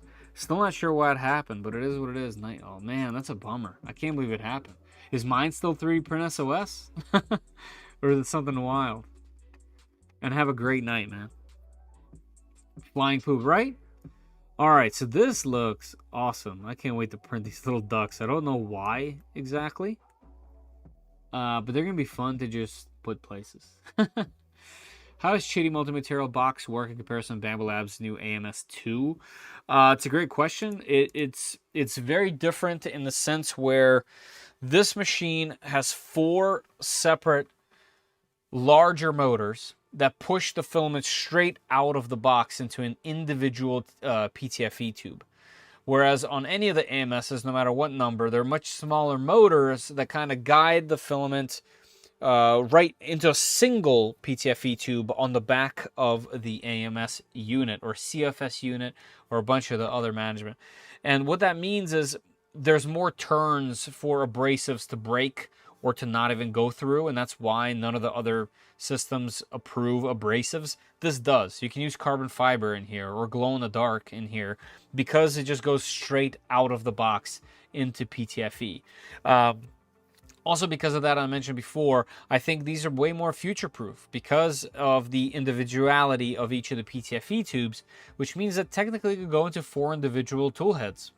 You know what I'm saying? So that's just something that they could use in the future. Whereas if Bambu did it, and well, they did do it. They just had their H2C machine come out, and the H2C, despite having what the 6 or 8 tool heads on the side, still goes through a single tube on the AMS. So it still has to cut. It still has to pull all the way back up. It's kind of interesting. So this definitely has some advantages. Disadvantages are this thing itself is louder. Like this sounds like it's a pirate ship. It just does. There's large, NEMA 17 motors in there. And it's still unsure if these are more reliable or less reliable. They had a kind of a botched release where the first initial version of these things was problematic in several ways. And their code was even worse. So I don't know. So it's only a time will tell type of thing. Is there a trade-off only printing in PETG? No. The trade-off is PETG in general, if you're just comparing straight PLA to straight PETG, without getting into the fancy versions of each material, is PETG tends to be a little bit more glossy, which I personally don't necessarily like, and it tends to be a little bit more stringy just because of how it is. Outside of that, it usually is better for heat, a little bit better. Not much, but better than PLA for heat. You can take it outside. You can withstand longer heat temperatures. Obviously, if you go to ABS will do all of that stuff more and kind of look closer to PLA, if that makes sense. There's definitely some arguments there to be made. But in my personal experience, I've almost always skipped over PETG straight to ABS or now ASA if I can. And I gotta say, PETG carbon fiber is fantastic. Hides the lines, adds a little bit more of that matte color in. If you can get a PETG with an additive like CF in it or GF, it becomes a totally different animal in my personal opinion. I like it way more. So, and yeah, one of its challenges 100% is that it likes to just soak in water from the air. So it's got to be dried. It's got to be kept somewhere with desiccant. So, yeah, I mean, you would print each one for maybe $1, maybe less. So it just depends on the volume. If you see this thing happening for a while, and don't forget, you'll be able to make other projects on the machine, then it's a no-brainer. Did I fix my display name? Yes, I did. Yes, you did. PETG is definitely harder on PEI build sheets. Yes, just add a little bit of glue stick if you can, or hairspray, and you kind of solve that issue. It's a non-issue once you do that. But yeah, it can stick to PEI plates extremely well, too much in some cases. Some people say this as well.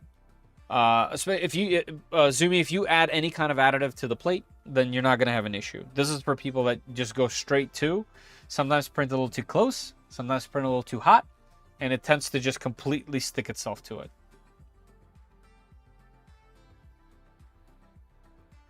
Cheers, y'all. All right, this thing is loaded and ready.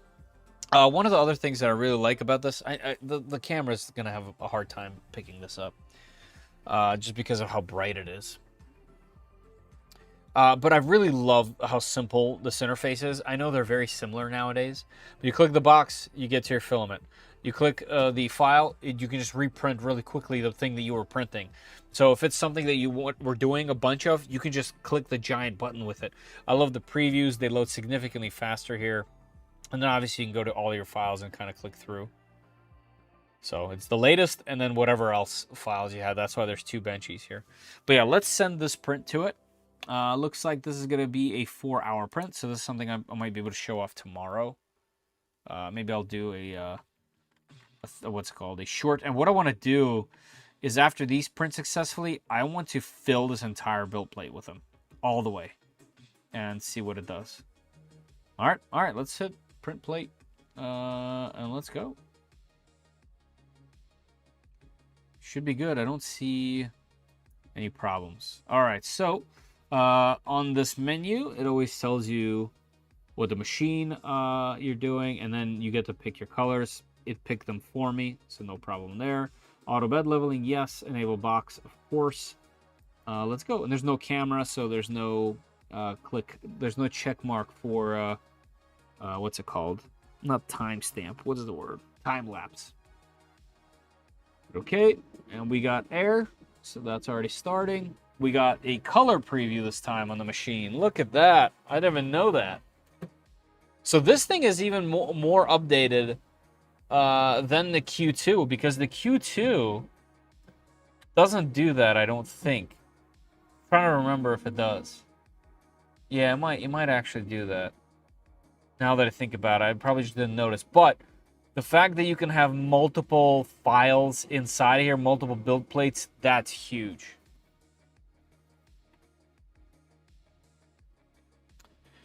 You didn't touch on this during the stream, but the Q2 is crazy good first layers. Not sure what tuning they did so far. I've never had any issues with first layers. I, too, have not had any issues with first layers. They market that a lot, actually. And, yeah, I've not had a single problem with that at all. Good night, all. Oh, man, that's the worst. Have a great night, man. Hope you feel better.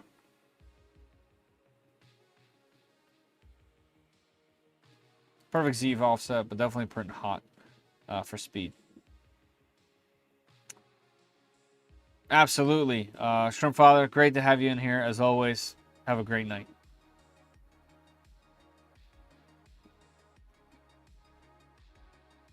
All right, so I'll have this thing probably start, and then we'll call it. We'll call it for the night, and good stuff. Good stream tonight, guys.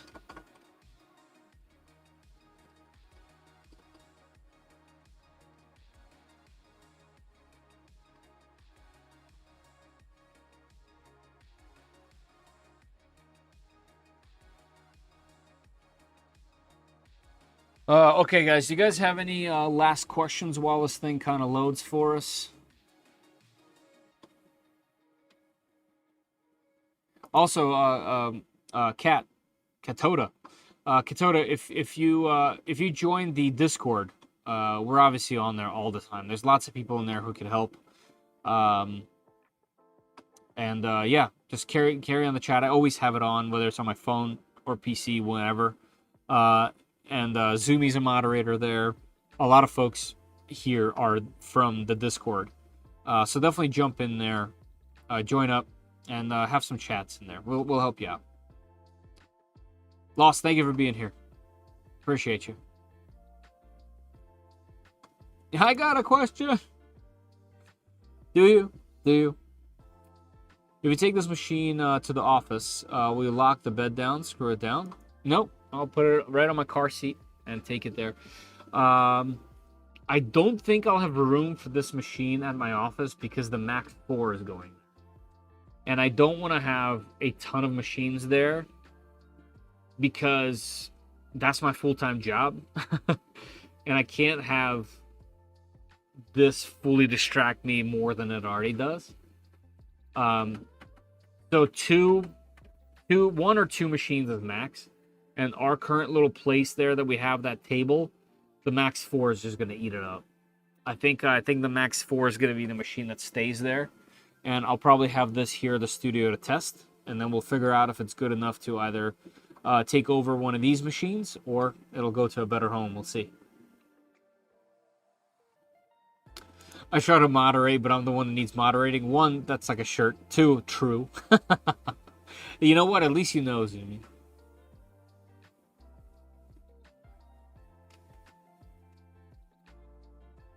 Is there a new link on YouTube? For what, Killer? What'd you miss? What ended? The giveaway? Giveaway is done. Replying to a question about my Adventure 5M calibration issue, I fixed and uploaded a short on it. Oh, cool.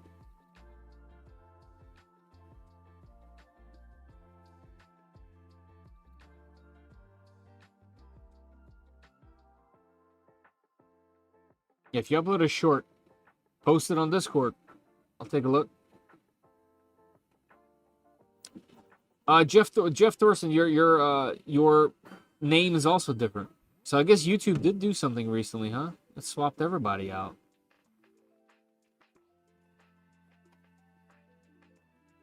Bummer.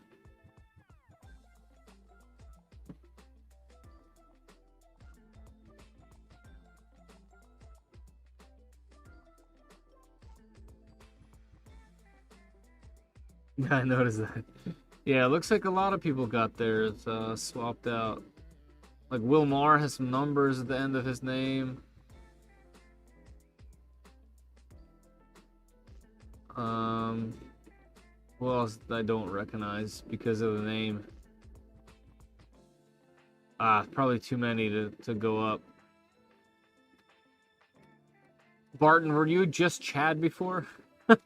So I remember your avatars. I'm very visual. Like, my memory might be broken, but my visual memory still exists.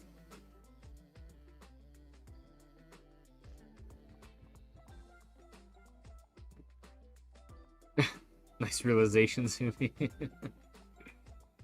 That's funny.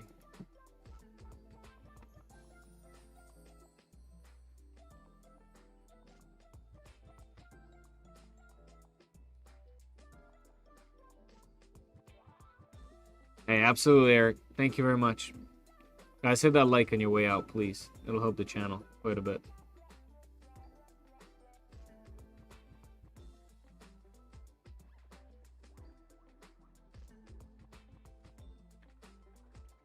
So we are scanning the bed, looks like. And by scanning the bed, I mean we're doing a little bit of a mesh.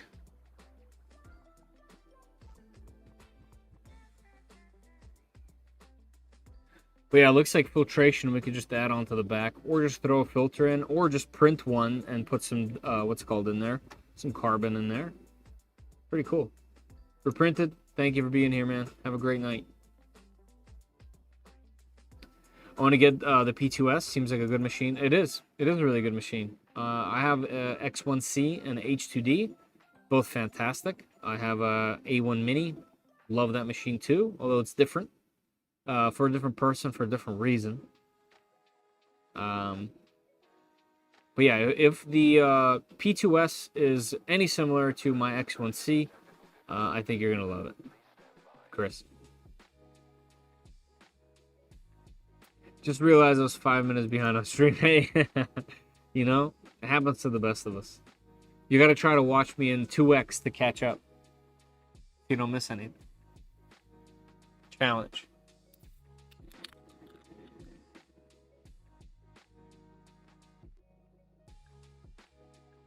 All right, everybody. I think I'm going to call it. I know we haven't started the print, but what I'll do is I'll probably do a live stream. Not a live stream, excuse me. What I'll do is I'll probably do a short when I go to check these things out in the morning. And we'll go from there. But yeah, pretty cool machine. It's amazing for the price. It's kind of crazy. All these camera angles you guys are getting today. It's kind of crazy how much printer we are getting these days for this amount of money. That part is pretty cool. Whoops. I am clicking all the wrong buttons. No. Zoom out. Oh, boy. Oh, boy. This machine. Zoom back. There we are. All right. And then the color was on image. Yeah, let's get it a little bit brighter. I know things get washed out, but good stuff. It's a good looking machine. It is that raw plastic. Definitely shows fingerprints on it. Definitely does. But kind of interesting. Kind of interesting to get a machine that can print so hot with no heater, no camera. Yeah. Pretty close to Centauri Carbon, maybe a little bit more robust. And definitely close to a Prusa Core 1 in terms of specs on paper, on sheet.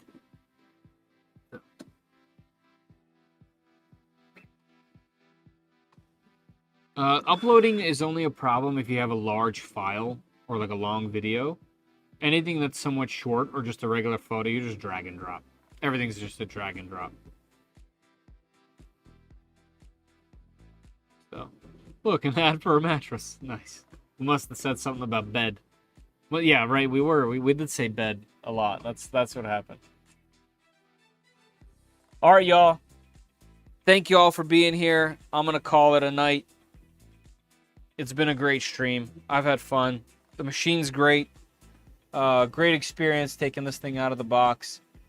I love my Q2 a lot, and the Q2C just seems like it's its little brother, you know?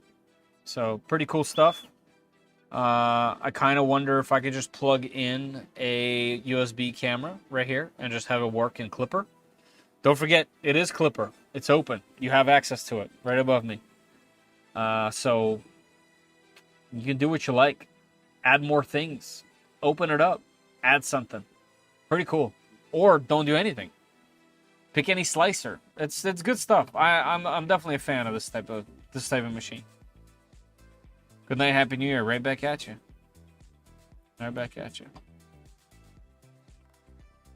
All right, everybody. Peace. See you guys. I'll catch you some other time.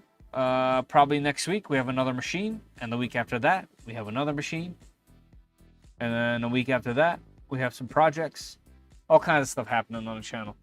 All right, everybody. Have a great night. Thank you for the support. Hit that like button. Buy yourself a cool shirt. 3dprintsos.com. Later. See you, everybody.